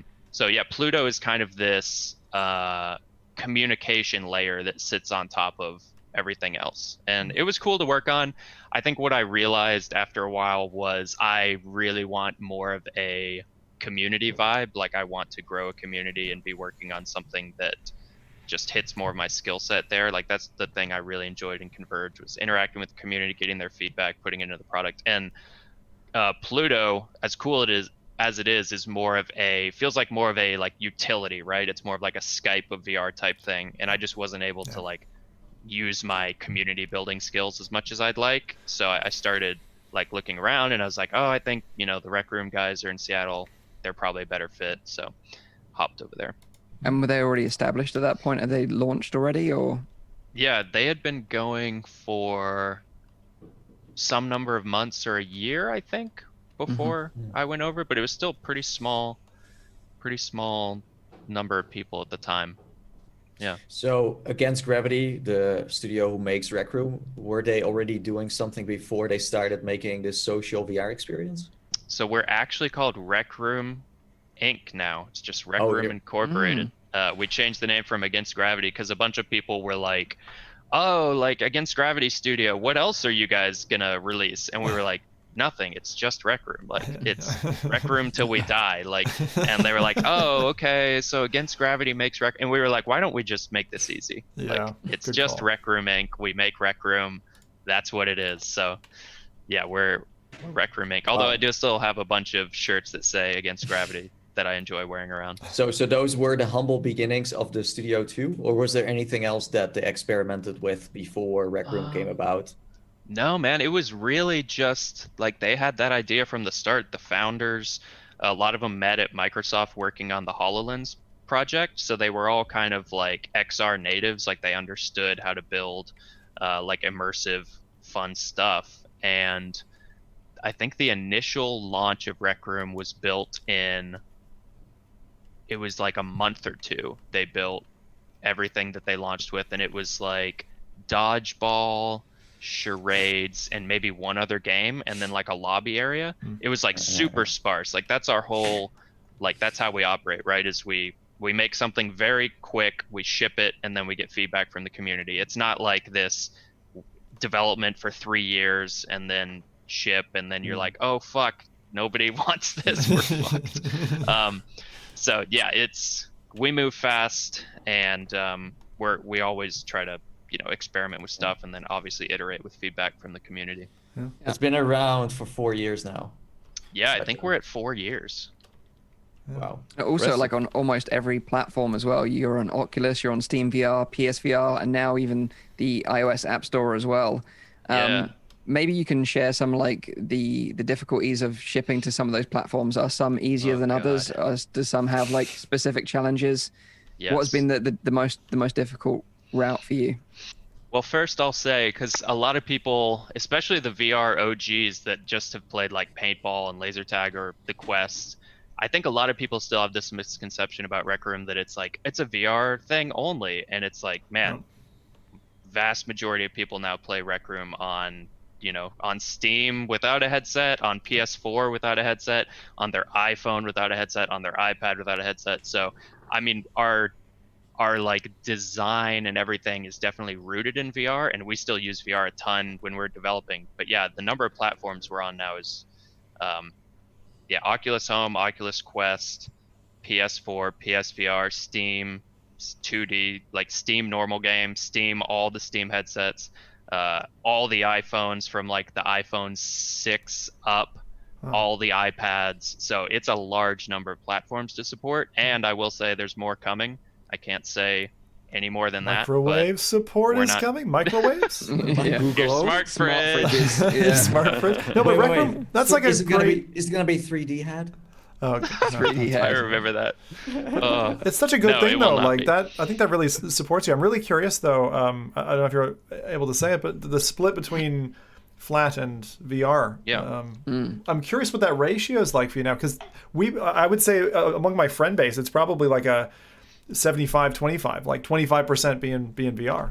Yeah. It might be close to that. I haven't looked at that chart recently, but I think the last time I looked it was 60-40, something 60-40. like that. And obviously that fluctuates, right? Like when new VR hardware comes out, like VR will start to surge back. But it's just a mathematical certainty, right? Like as we grow, there'll be more growth in screens than VR because there's fucking 120 million PS4s out there, right? So yeah, of course. We can hit max saturation on those headsets way faster than we're going to hit max saturation on every iPhone on the planet. And out of those platforms, is there one that stands out as being like a real pain? Like, is there one real difficult one for you? I mean, shipping to the App Store via iOS is always full of its own unique certifications, and you've seen a lot of people complaining about Apple recently in the news, so I don't want to pile onto that, but like submitting to iOS is always a thing. There's a lot of boxes to check, things to make sure you got right. Shipping to PS4 moderate, and then shipping to Steam and Oculus is just very fast. It's like almost flipping a switch. Interesting. But there's that's more, interesting. more review process, I would say, on Sony and Apple or iOS. And this is the thing, like, because the app has always been free, right? Yeah, always free. So Always there's a gonna be lot, free. obviously a lot of work goes into this, and it's a free app. So the question always is like, how do you monetize? Like, how do you keep the company afloat? Like, and what does that look like going forward?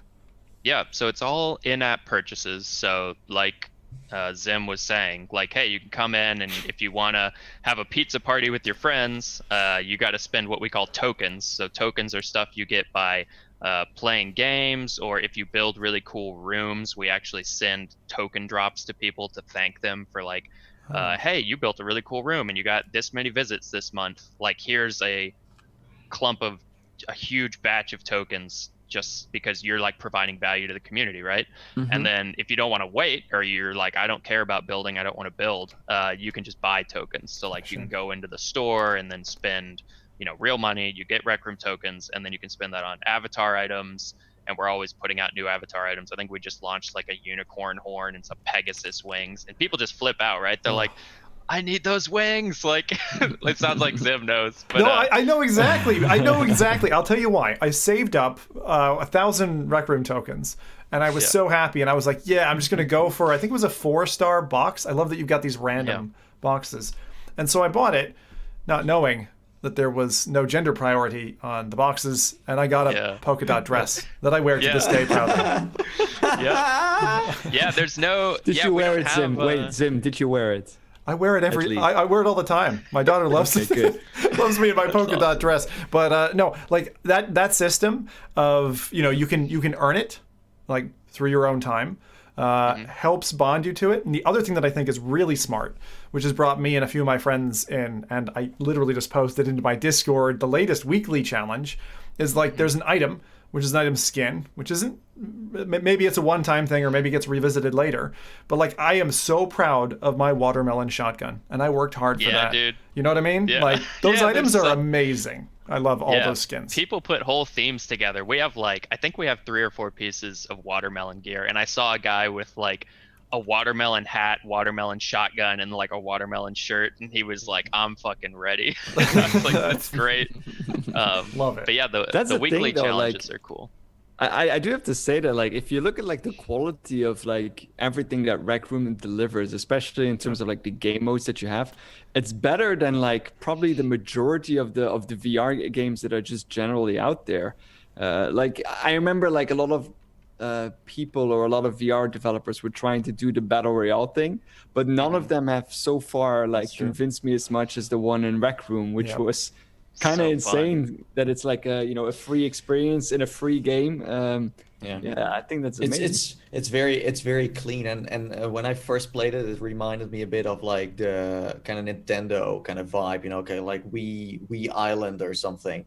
So yeah, like the quests and everything, from design, from gameplay, it all works great. And then you of course rolled out the whole like worlds thing where people now have tools to just make whatever they want, and I think that's really what made Rec Room like extremely popular. Yeah, it's crazy, man. The creation tools. So for people that aren't familiar, we have something in Rec Room called the Maker Pen, and it just kind of looks like a glue gun, and it came out of charades. Like we have a game called Charades where you pull a card and then you have to draw something in the air, and it's like a 3D drawing, right?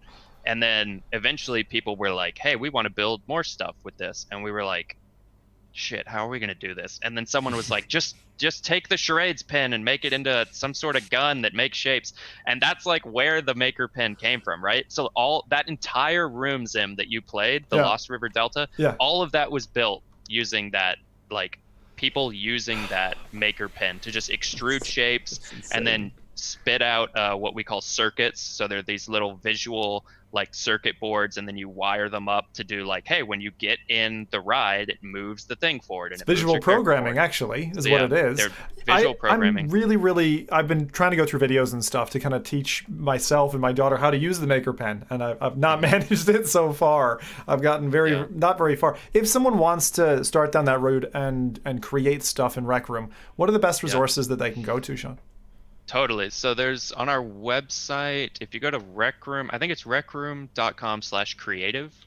But if you just go to recroom.com, we have a link at the top that says, creative.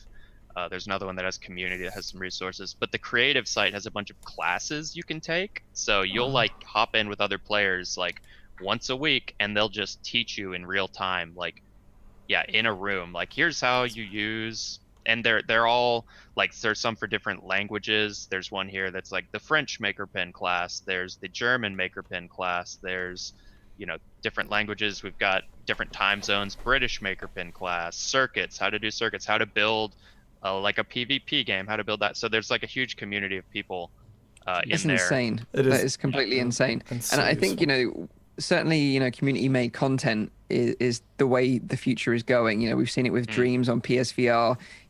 Like there's only a finite amount of VR developers out there. So if you just open up the tools to the community, they're so creative, so passionate that they will come up with the most amazing stuff. Like we talked about like the devouring experience in VR chat a couple of weeks back, which was basically like a 5-hour cooperatively playable horror experience where you're in a mansion with your friends, all made in VR chat, from the community, and it's amazing. Awesome. And I'm sure we're going to see more of that. Is there a kind of a limitation to the scope with Rec Room? Like, is there a limit to what people can build there in terms of like a story sort of content like that? So there is a limit, and then there's also no limit, because there is a limit for the amount of stuff that you could put in a room. Because like if you just fill the room with infinite polys and infinite logic running all these calculations, you're just going to break people, right, when they load in. Right. So there's a limit in what you can do per room, but you can attach any number of rooms in a sequence. So there's really no limit. You just have to break it up in a smart way, right? Yeah. So that Lost River Delta map could be a 10-hour experience. It's just they would have to break that up into however many rooms.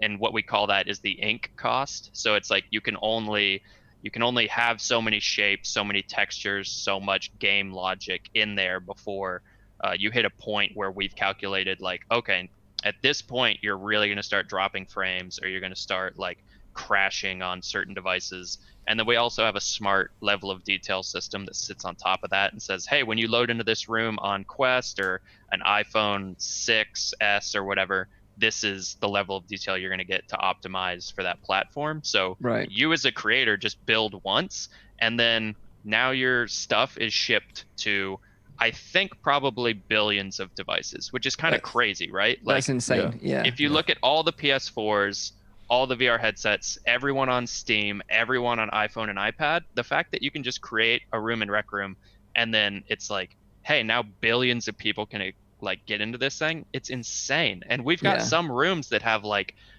2, 3, 4, 5 million visits now. So you look at those numbers and you're like, this is better numbers than most VR games ever get, right? And this is for one experience in one app. Like, it's nuts how fast that ecosystem But with can so grow. many, if you indeed say like, so many millions of devices, like how do you control like the privacy in Rec Room in that kind of way? Because of course, if you're exposed to that many people, you have always bad apples in between that will try to spoil the experience for everyone. So how do you control for that then? Yeah, we had to spin up a security team recently because the more devices you're on, the more like the bigger target you are, right? Like when Rec Room's a small thing, nobody cares. But once it's like, oh, have you heard of Rec Room? And you get more people, now it's like a bigger thrill to like fuck with that app or that community, right? More trolls.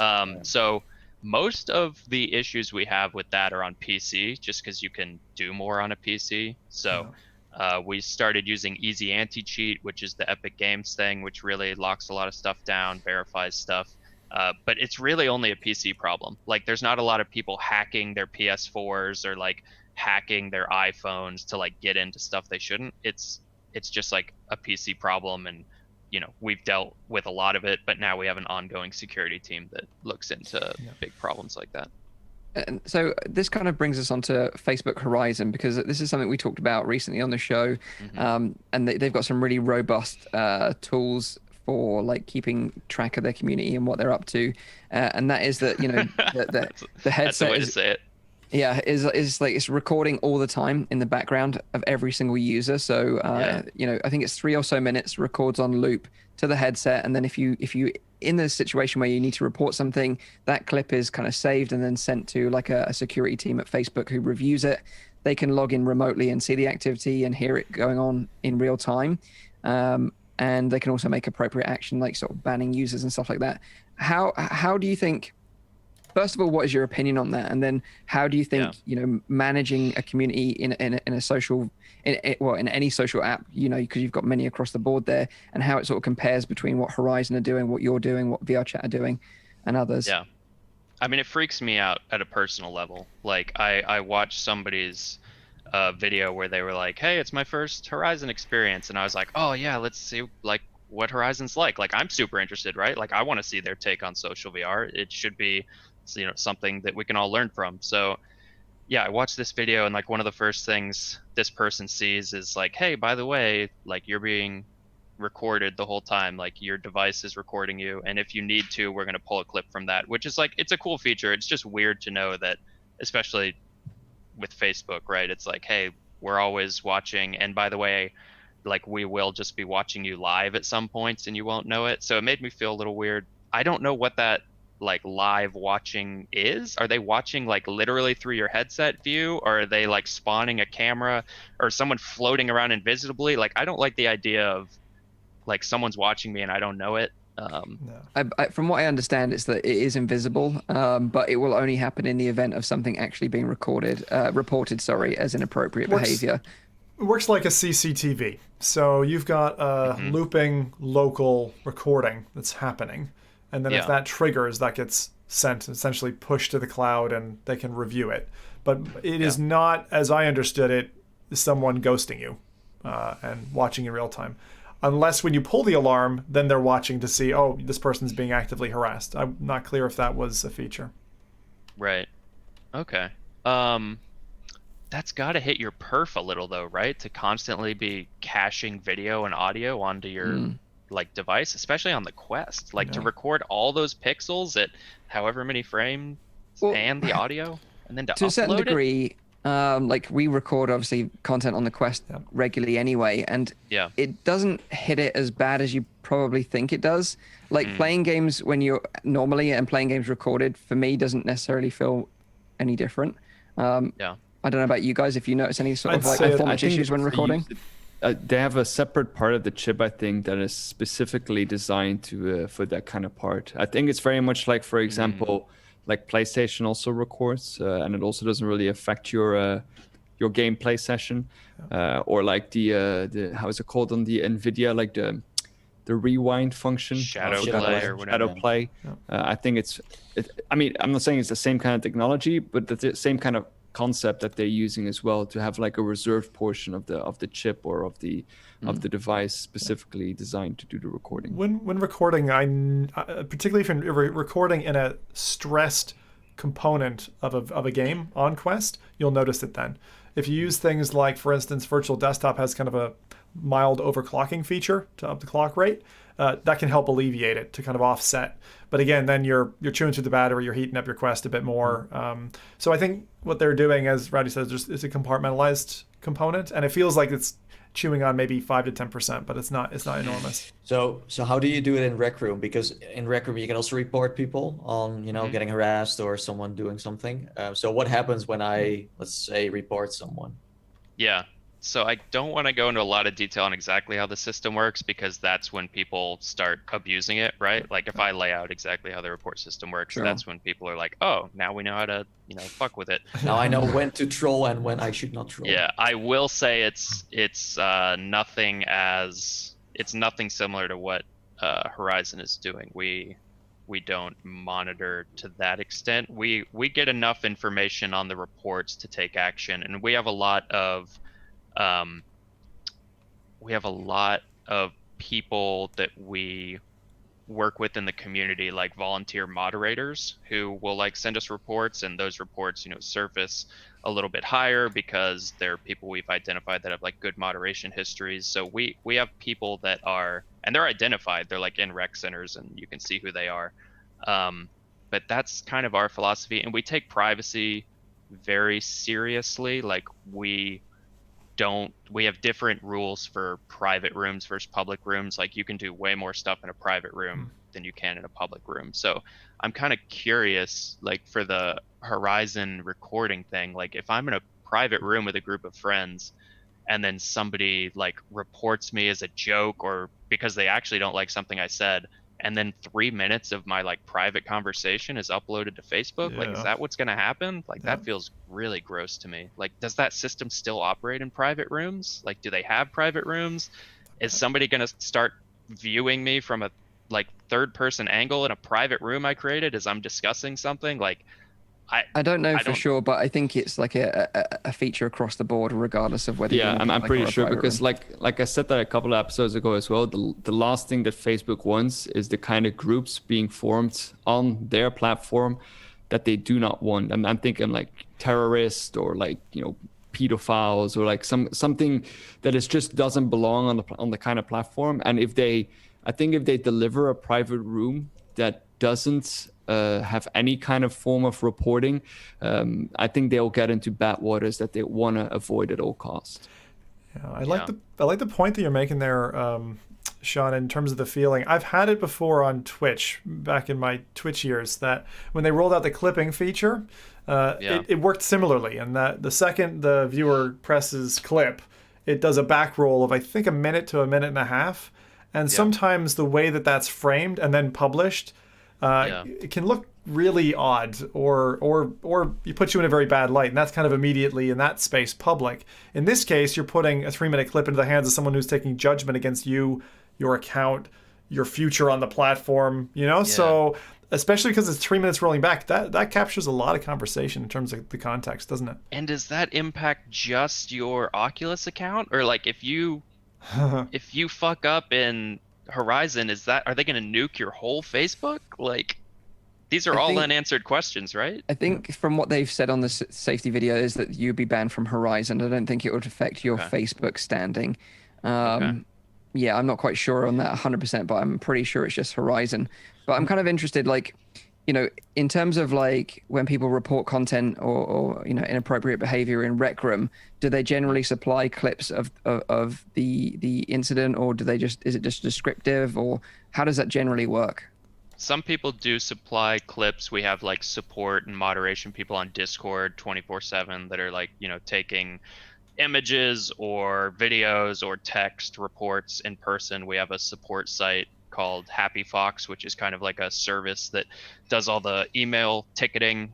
We have people sending stuff there, but the vast majority of reports are people reporting with text, either and you can report almost anything in Rec Room, right? You can report a room, a player, an invention, an event, like anything that is a user created item, like someone can report it, and then that surfaces to us on a kind of back end moderation platform we have that says like, hey, this is getting reported a lot by people with like higher trust, like better moderation history, so it surfaces higher, or we're getting a higher volume, and then we just triage all of that, and we have a dedicated team of people that are just constantly working through this flow of like high urgency things. So what I'm like wondering is that, this is something we have been talking about before, is that like every social VR platform has their different level of what's acceptable. You have VR chat who has a certain bar of what's fine and what isn't.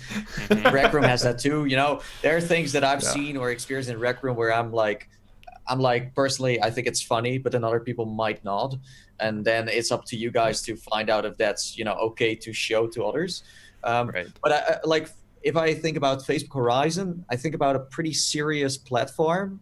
Like Facebook as a name doesn't sound to me like, for example, the people that you have in Rec Room, when they come over to Facebook Horizon, I'm not sure if they would be so happy with the same kind of like things they are doing. So I don't know what you think. That brings us actually like, to a question of the chat, because people have been wondering that as well. Like, do you see Facebook Horizon as a competition, as a rival, or is it maybe something entirely different? I think what I would say is imitation is the highest form of flattery. That's a great quote. I love that. That's great. Perfect. And do you think, I know it's something you can't answer, but was there any point where maybe Facebook were like, hey, let's just buy Rec Room instead of like making our own? I don't know. That wouldn't have been a conversation I would have been involved in, that's for sure. Okay, fair enough. But also, like, just a quick question about privacy again and like moderation. Say someone sends in a text report, like, oh, this player did this and said this. It must be difficult to sanction any form of punishment if it's just a written like form and there's no necessary like evidence to back that up. And I think that's although obviously people don't like a surveillance state, or some people disagree with what Horizon is doing, at least if someone does report something, there's the evidence there instantly. So there is some argument there that it's kind of like an interesting system. Yeah, our system, it does collect some amount of evidence. I don't want to say exactly what it is. Sure. It's not as what I would consider as intrusive. It's not as invasive as what like a fully recorded video, audio, etc. But we get a lot of details about like what was happening in the room, what was going on around that event that we can look at. And generally the people that are causing the most problems, it's very clear. Like there's a lot of reports saying the same thing. Right. You can look at like other stuff that they've input into the account, like names they're choosing for their self, etc. And it's generally pretty clear like when someone's out of line. So it's not something where we really typically need a lot of nuance or to go deep into this sort of thing. Like a lot of the worst actors are like the system does a great job currently, in my opinion. And what are the sort of sanctions for those people? Do they get banned from Rec Room? Do they have like, is it temporary bans, lifetime bans, that sort of thing? Yeah, I mean, it depends on the severity of what they've done, and we have a code of conduct that we keep, that we reference for all this stuff. So yeah, it can be anywhere from, hey, you're going to get a 24-hour ban to, you're permanently banned if you create a bunch of rooms and they've got awful themes and you've, really messed with people, crashed their game, done whatever. Like you could go straight to a permanent ban. But generally, most people are just kind of trying to find the line of like, hey, where can I go here? So for people like that, we don't want to permanently ban them. That's not a good outcome. We want to say like, listen, you breached the code of conduct. That's not cool. Take a 24-hour break. We write you a message saying what you did and how not to do it again, and here's the code of conduct. And a lot of people correct their behavior, right? I think a lot of people just online in general have the attitude of like, moderation is a joke and nobody does it, and then when they run into Rec Room and we're like, actually you will have to abide by the code of conduct. So it's like a healthy ecosystem in that sense. What do you like? We don't really know because not many people have been banned from Facebook Horizon yet, but I feel like they're way more serious about that stuff, where a joke that would get you 5 days banned in Rec Room might get you banned for like a month in Facebook Horizon. Yeah, I think they have to be, and it's understandable because it's Facebook. So if something awful happens in Facebook Horizon and that gets a bunch of like YouTube hits or press, like it's going to be very, very bad for them, right? So they're going to want to really lock it down, really be like, listen, you're on your Facebook account, don't fuck this up, don't do anything stupid, because if Facebook's seen having a bunch of crazy awful things happening there, that's just a nightmare PR problem for them, right? So they've got to really play it tight, which is potentially going to backlash on them because really strict moderation is not the friend of like really engaging conversations or gameplay, because it's like if you're always like, like someone watching me, or really like measuring your words carefully, that's not like they're kind of conflicting goals, right? Of like, a really open environment where you can find people and, say whatever, have these conversations, but, I don't know, maybe they can make it work, but it's a hard line to walk. But let's say Facebook Horizon becomes like extremely popular in the upcoming like months. Do you still think there is can Rec Room still coexist on the same platform? Because what I understand from Facebook is that Horizon is going to be the main hub of your Quest, and I think they're also going to heavily integrate it within the software.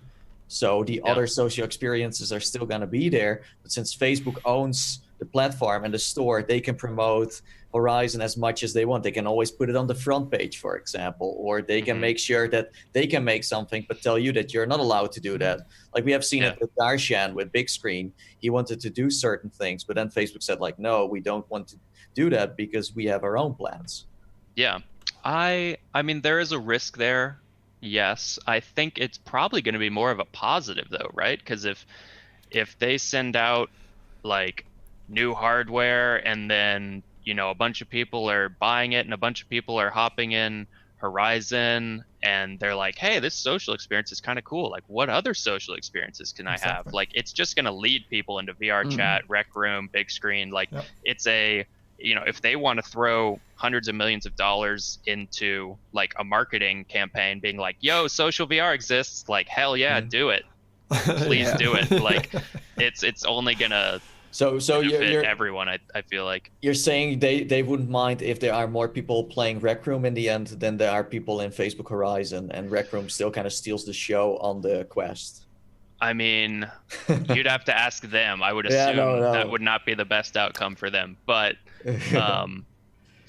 yeah, it's like, I don't know. I still kind of see it as early days, right? Like the number of people on the planet that have had a social VR experience is still probably 1% or fewer, right? Like Yeah, almost for no sure. one knows about this shit. So to me, it's like anyone who wants to take a shot on goal and bring something to the table, like please go for it. Like we're all going to learn from it. I just wish there was more to learn from Horizon than it looks like there is. I got a question. I know we've dabbled in a lot of the kind of policing and policy stuff, but you label yourself, Shawn, as a bit of a community guy, and you seem to be spirited by that. It seems to kind of put the air in your hot air balloon. What's an example or two that you can recount from Rec Room where like it surprised you or something really interesting happened? Any stories like that to share?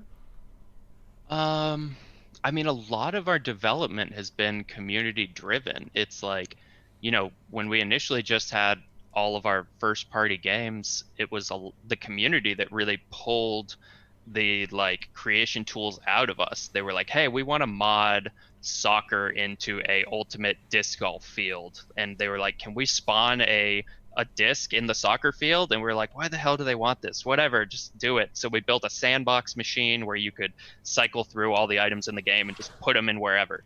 And then people were building all these crazy cool games, and we were like, oh shit, like they used that field for this and this room for that. And then people were like, it's really a hassle to have to respawn this stuff every time. And we were like, well shit, I guess we should let them save the room state with all those objects in it. And then we did that, and now you've got your custom game. And now they're like, hey, we'd really like to change the level. And we're like, well, shit, now we have to add like something that lets them construct. And that's where the maker pen came in. And then they're like, we want to change the gameplay logic. And we're like, well, now we need circuits so that they can like write their own, scripting for when a player gets hit with this, here's how much damage. And they've given themselves like player classes, so people have reconstructed like TF2 in there where you're a scout, or when you shoot someone with the medic class you heal them. So like they've done everything possible basically at this point, and it all comes out of like that community feedback, that community interaction. So I mean the most magical thing that the community has done for Rec Room is basically create Rec Room, right? Like they guide the development. It's really the community's game, and that's especially evident now when you go in and you look at the hot list of rooms. Our rooms are not the hottest rooms. It's all of the stuff that the players have built.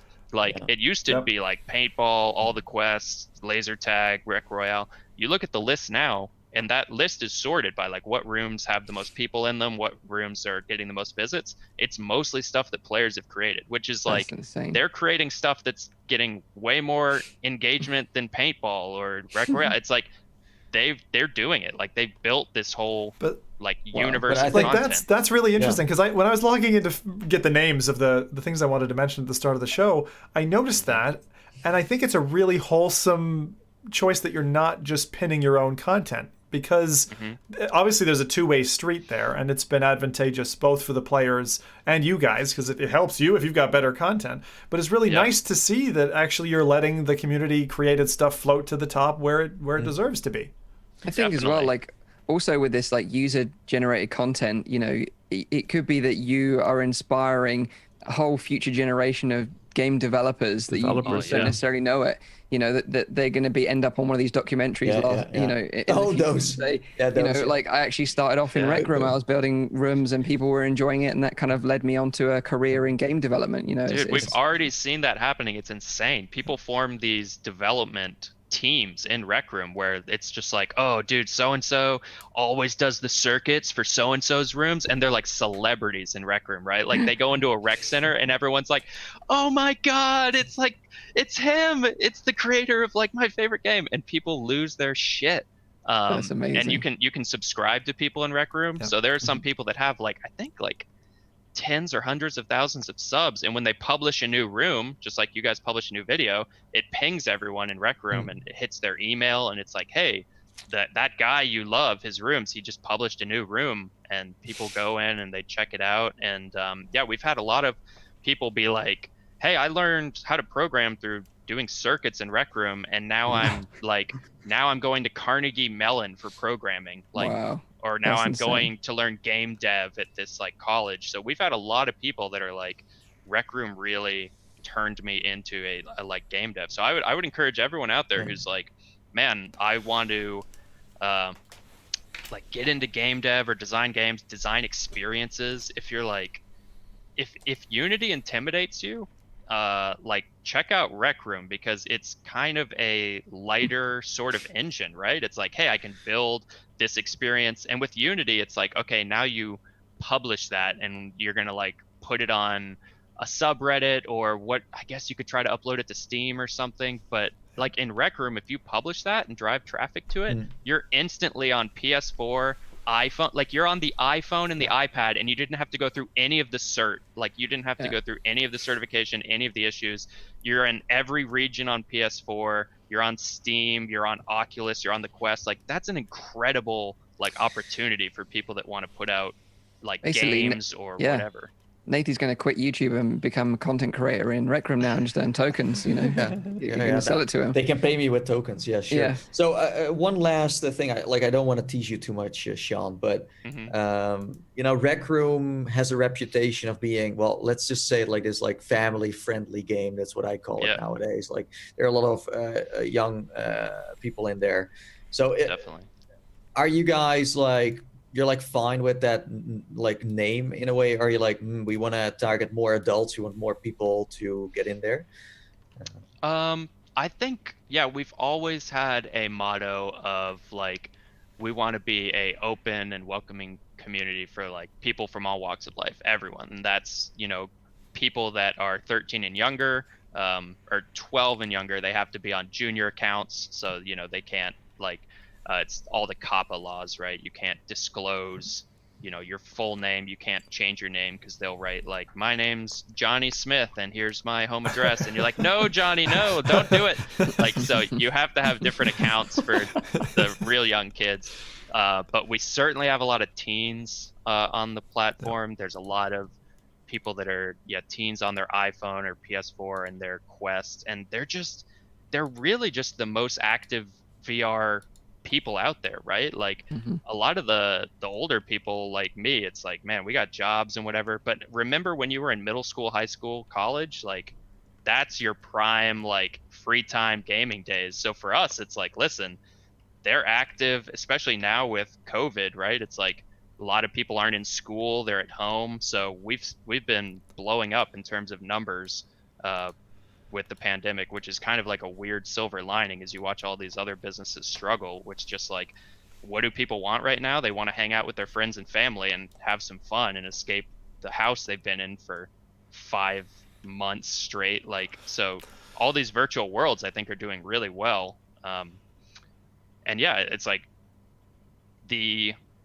every virtual space kind of gets its own like community vibe, you know? Like VR chat is definitely like the anime people, the weebs, the like the super creative avatar people that want full body tracking and that sort of thing. Like it's got its own vibe. And I think an 8-year-old would not survive in VR chat. I don't except think for so. that one kid who's amazing, the kid that Surmore is always talking to. You know, that really young kid who's so Surmore does this, what does he call him? It's like he goes around VR chat and he just talks to people. One kid he always talks to. It's like Jordan or something. He's he was like this little avatar. bird kind of. It's adorable.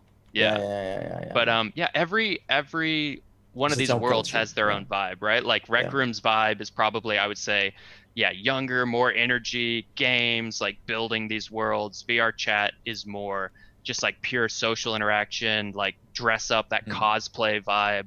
The Wave is more like, hey, we're all deeply into music. We really like this, like, you know, the dark EDM, like the neon colors, like they've got their own vibe. And then I'm curious to see what Horizon's vibe turns into. Like, it's a big question mark right now. Like, you can't answer that question until you get all the people in there. Yep. But I mean, you can look at some of their marketing materials and see what they're going for. And it's like, it is what it is. Like, to an extent, that builds itself, I think. I think those communities, you know, you can guide it, you can put rails up, and you can push it in a certain direction. But what it turns into is very much up to the users. Exactly. Right.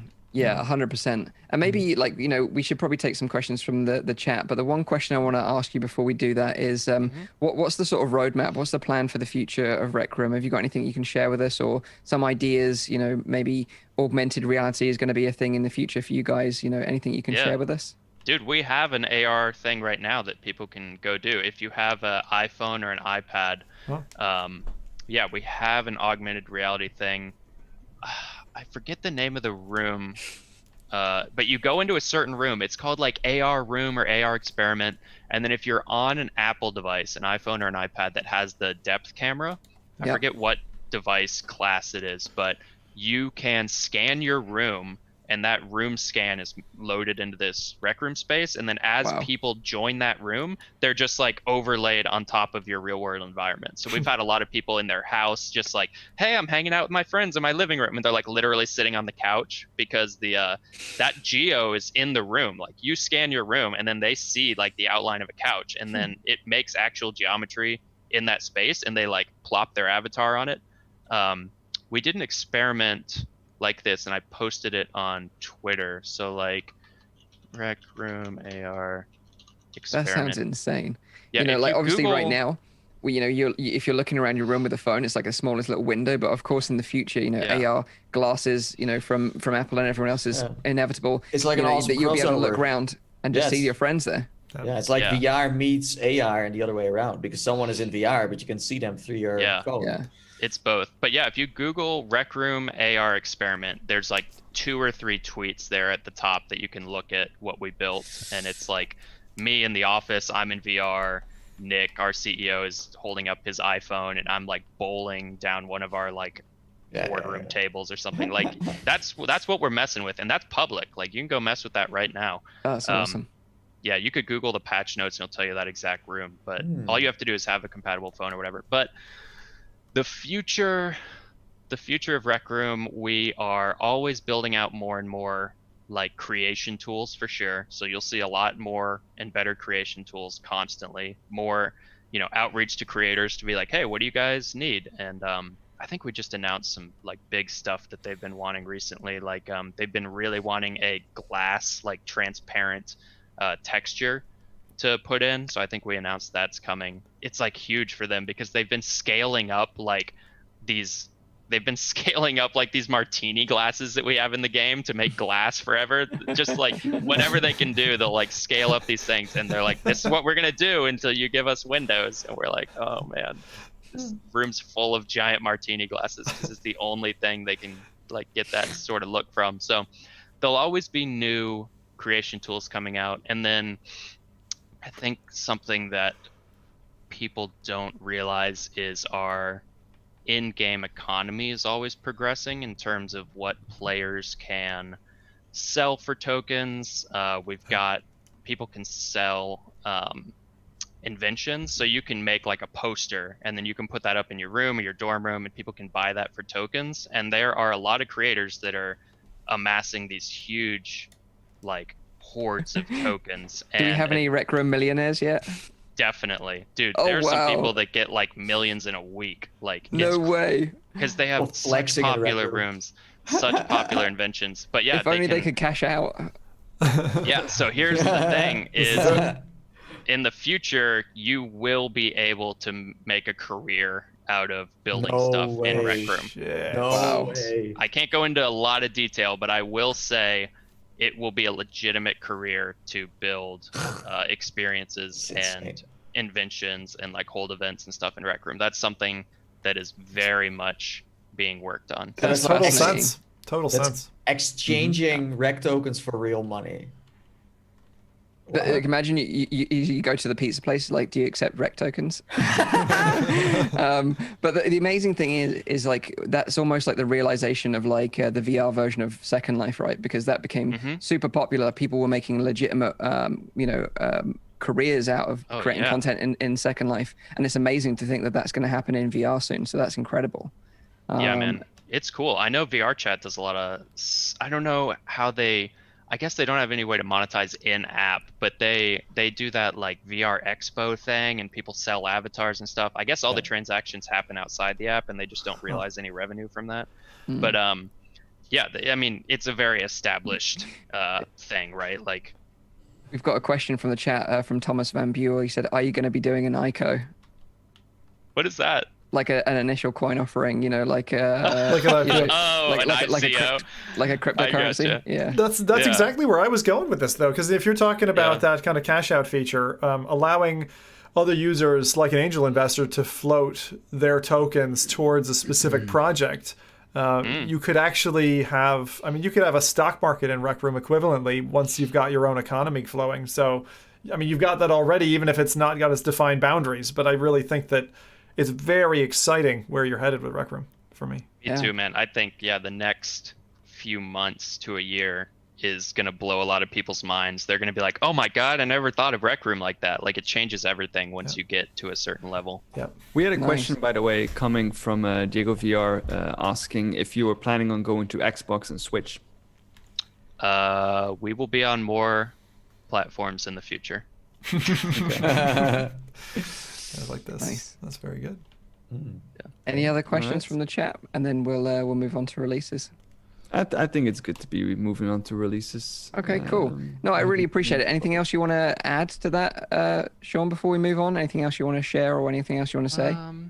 I will say that we'll probably be doing more like outreach to creators and trying to spread the word of, you know, Rec Room does have this huge like creation opportunity, or all these things outside of paintball. Like, that's a narrative we want to get out there, is like, yeah, Rec Room isn't just paintball, it's also this huge suite of rooms and experiences that people have created. So I would say if anyone's interested in me ranting at you about that, whether you have another podcast or you want to write an article, reach out to me. I'm just Shawn. I changed my Twitter username right before this. It's at Shawn Rec Room, at ShawnRecroom.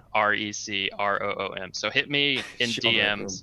I was like, listen, that's how they're gonna know. Let's make this easy on people. So People have been calling you Shawn Rec Room for a while. I'm always like, hey, are you Shawn Rec Room? are you that Rec Room, Shawn? Rec Room Shawn? I was like, listen, it's gonna be easy because they're gonna punch in at Shawn and then it's gonna say Rec Room. They're like, it's definitely that one. Are you Rec Shawn Room? So Who's that? you've already got like an army of people signing up to be full-time content creators in Rec Room. They all want a career as a Rec Room Do it. builder. So I think you got the Dude, people excited about I that. would honestly say start doing it now, and then as you see more of these tools and more of the things I alluded to coming up, like, you'll be in a very good position.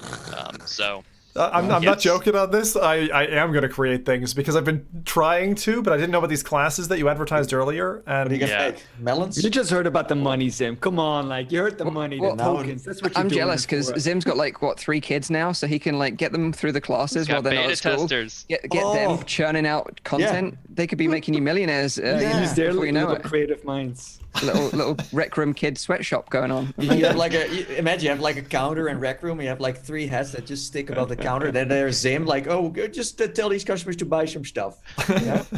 Go Awesome. ahead. Yeah, I will say it's recroom.com/creative for people that are like, oh, this sounds compelling. I want to learn how to build. That's the classes. And then there's also a big link there for video tutorials. So if you're like, hey, I don't have the time to dedicate to a, you know, showing up once a week for a class, there's click the video tutorials link, and we've got like 20 videos that'll show you, here's how to build a book, here's how to build a PvP room, here's how to start using circuits. So the video tutorials can really guide you through it as well if you're not a like class person. But I think most people learn better socially, like amongst friends and stuff like that. How to become a VR developer for dummies. Yeah. One question off of that, because someone said I should create fingerless gloves in Rec Room. If you wanted to create assets, as in, you mentioned a poster. Is it possible for people? I didn't think it's not possible for people to customize clothing, or do you have like a small circle of creators who actually do? Yeah, so we do have something called the costume dummy. So you place a dummy down, and the dummy is roughly the shape of a Rec Room avatar, like it's the base avatar, and then you can design clothing on top of it. So people have made very detailed, like, you know, shirts, dresses, like a full 80s get up, a full 90s, like whatever theme you want. Like, people are basically building their own avatar items right now. The the limitation right now is you can only wear it in the room where the dummy is placed. But eventually, I think you'll probably see that system start to move more towards inventions where, you know, you can purchase them from players, and maybe eventually once they're approved, you can wear them in every room. I don't know. This is speculation on my part. There's a different team that works on that, but there is a precedent for starting to design your own avatar items, and it's called the costume dummy. So if you're interested in that, look at the video tutorial for the costume dummy. And I also want to draw a distinction here between when people, I think a lot of people think of experience development or game development as it can be kind of boring and tedious, and like, especially when you're in Unity, right? You're like in your apartment alone working on this thing, and it can kind of be soul crushing when you hit a bug or whatever. That's really the benefit of Rec Room, where you're building with your friends. So like, you're in there for 5-6 hours on a weekend building something, but you were chatting the whole time, you were goofing off, you went to play paintball, and then you came back and started again. And you can have 40 people in a room, all with their maker pen out, all building a different part of this castle together, while one guy's rigging up the circuits for the like siege engines and like all this stuff. So you can have all these people working at once, chatting, like someone can turn some music on, put it through their mic. Like, it's social building is very different than Unity, or the way even Roblox does it, which is you have to download a client onto your machine, the way VRChat does it, which is you're also building it in Unity and uploading it. Like, Rec Room's unique in that that social building thing is really just like, it's so key to getting good experiences and having people in real time, like, oh, I see what you did there, let me add to it. Oh, I see the way you did those circuits, we can actually make it better. Like, you're not getting that when you're alone in Unity. So it's a huge like advantage that Rec Room has, I would say. Excellent. Awesome. No, it's been awesome. And it's been a real insight into a bit behind the scenes, behind sort of what goes on at Rec Room and everything else. So I really appreciate you taking some time out to join us on the show. I think the chat have really enjoyed it as well. So thank you very much for that. So let's now pass it over to Zim for some releases to look forward to. I have no idea what's going on next week, so I'm looking forward to hearing about that too. There's a couple of things coming out. Actually, one or two that surprised even me. So I will. I've got 3 things to show you, and a little bit of a tidbit at the end there.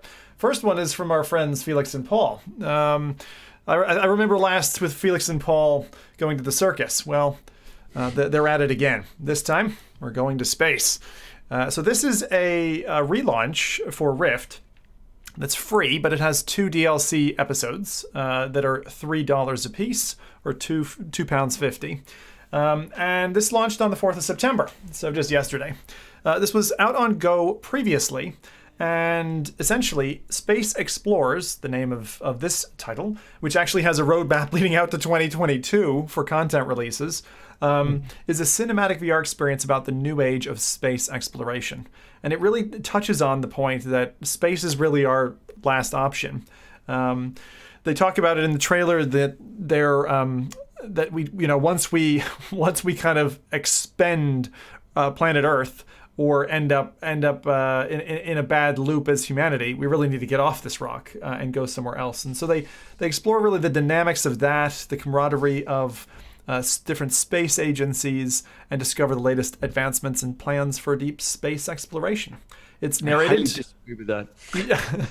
I do like. I don't think that the narrative of like, if we screw space up, we can always go to a different planet.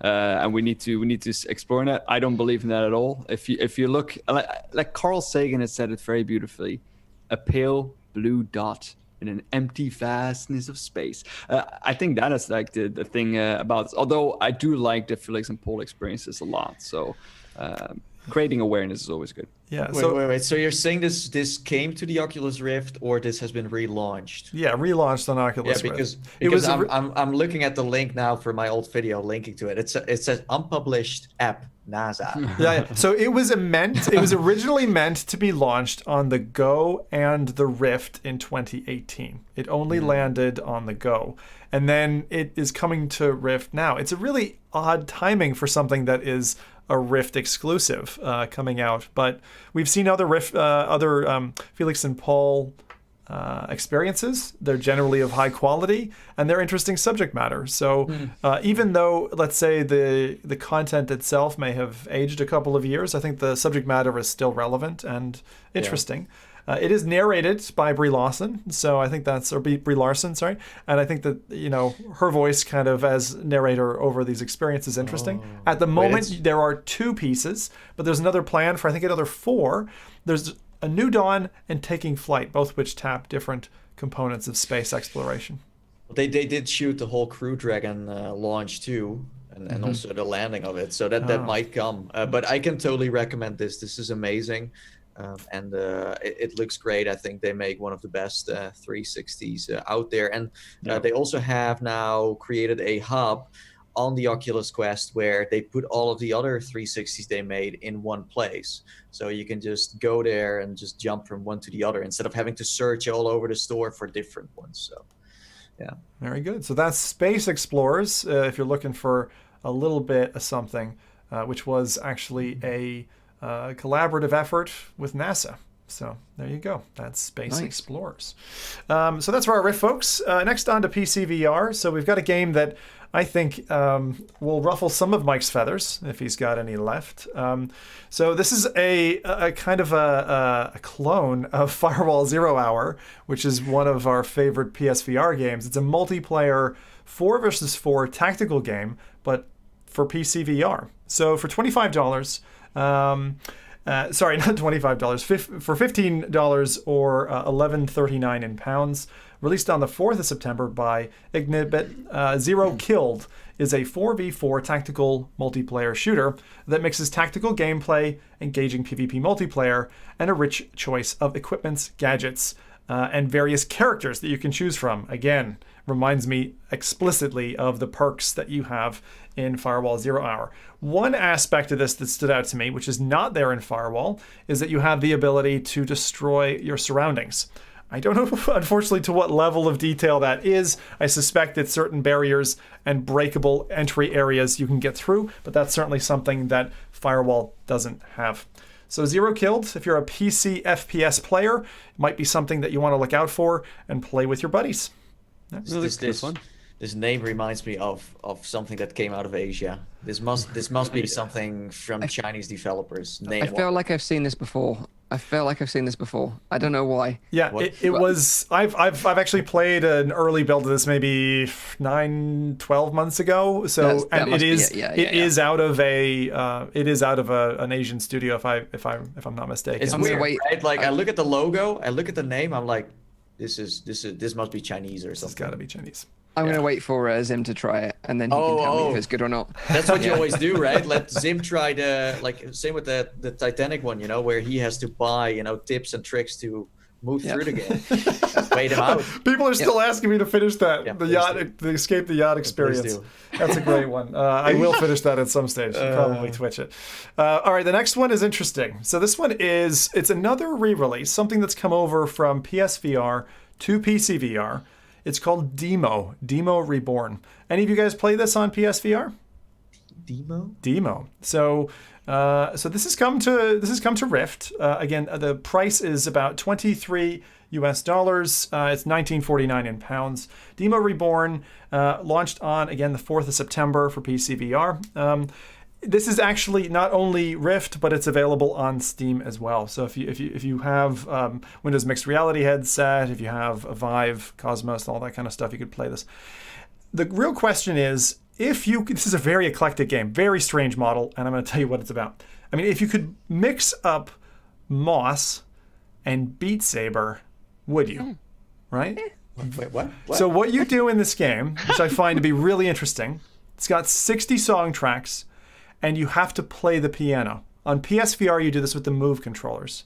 Okay? So you've got these like streaming notes that come down, descending, and you're playing that. Separate to that is an adventure game where you're playing this kind of character who's been trapped in and lived in a castle. And you can explore that castle for clues and tips and unlocks. And the interesting thing is both of these components of the game are interwoven. So if you explore the adventure, you can unlock stuff and progress on the music game.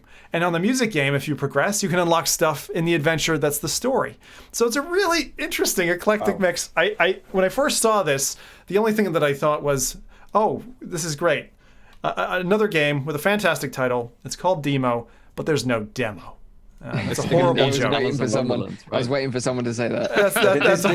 That's a horrible joke. But the game itself, Demo, was originally a flat game, came to PSVR, and has now come to PC VR. PSVR only like in Japan, because I've never seen this in Europe or the States. I don't know. I don't know. I agree with you. I don't remember seeing it, and I'm pretty much all over the stuff. This looks pretty lit, though. Honestly, I think from the art style, what you can do. Yeah. Is it a third-person game? So it's yes. That's why I mentioned Moss. So the exploration component. First person meets third person. Is that what you're saying? Yeah. So let me maybe just talk a little bit about the game blurb to give you a little bit more detail around it, because I was just hinging on the fact that it's this weird like dichotomy of these two very different games in one.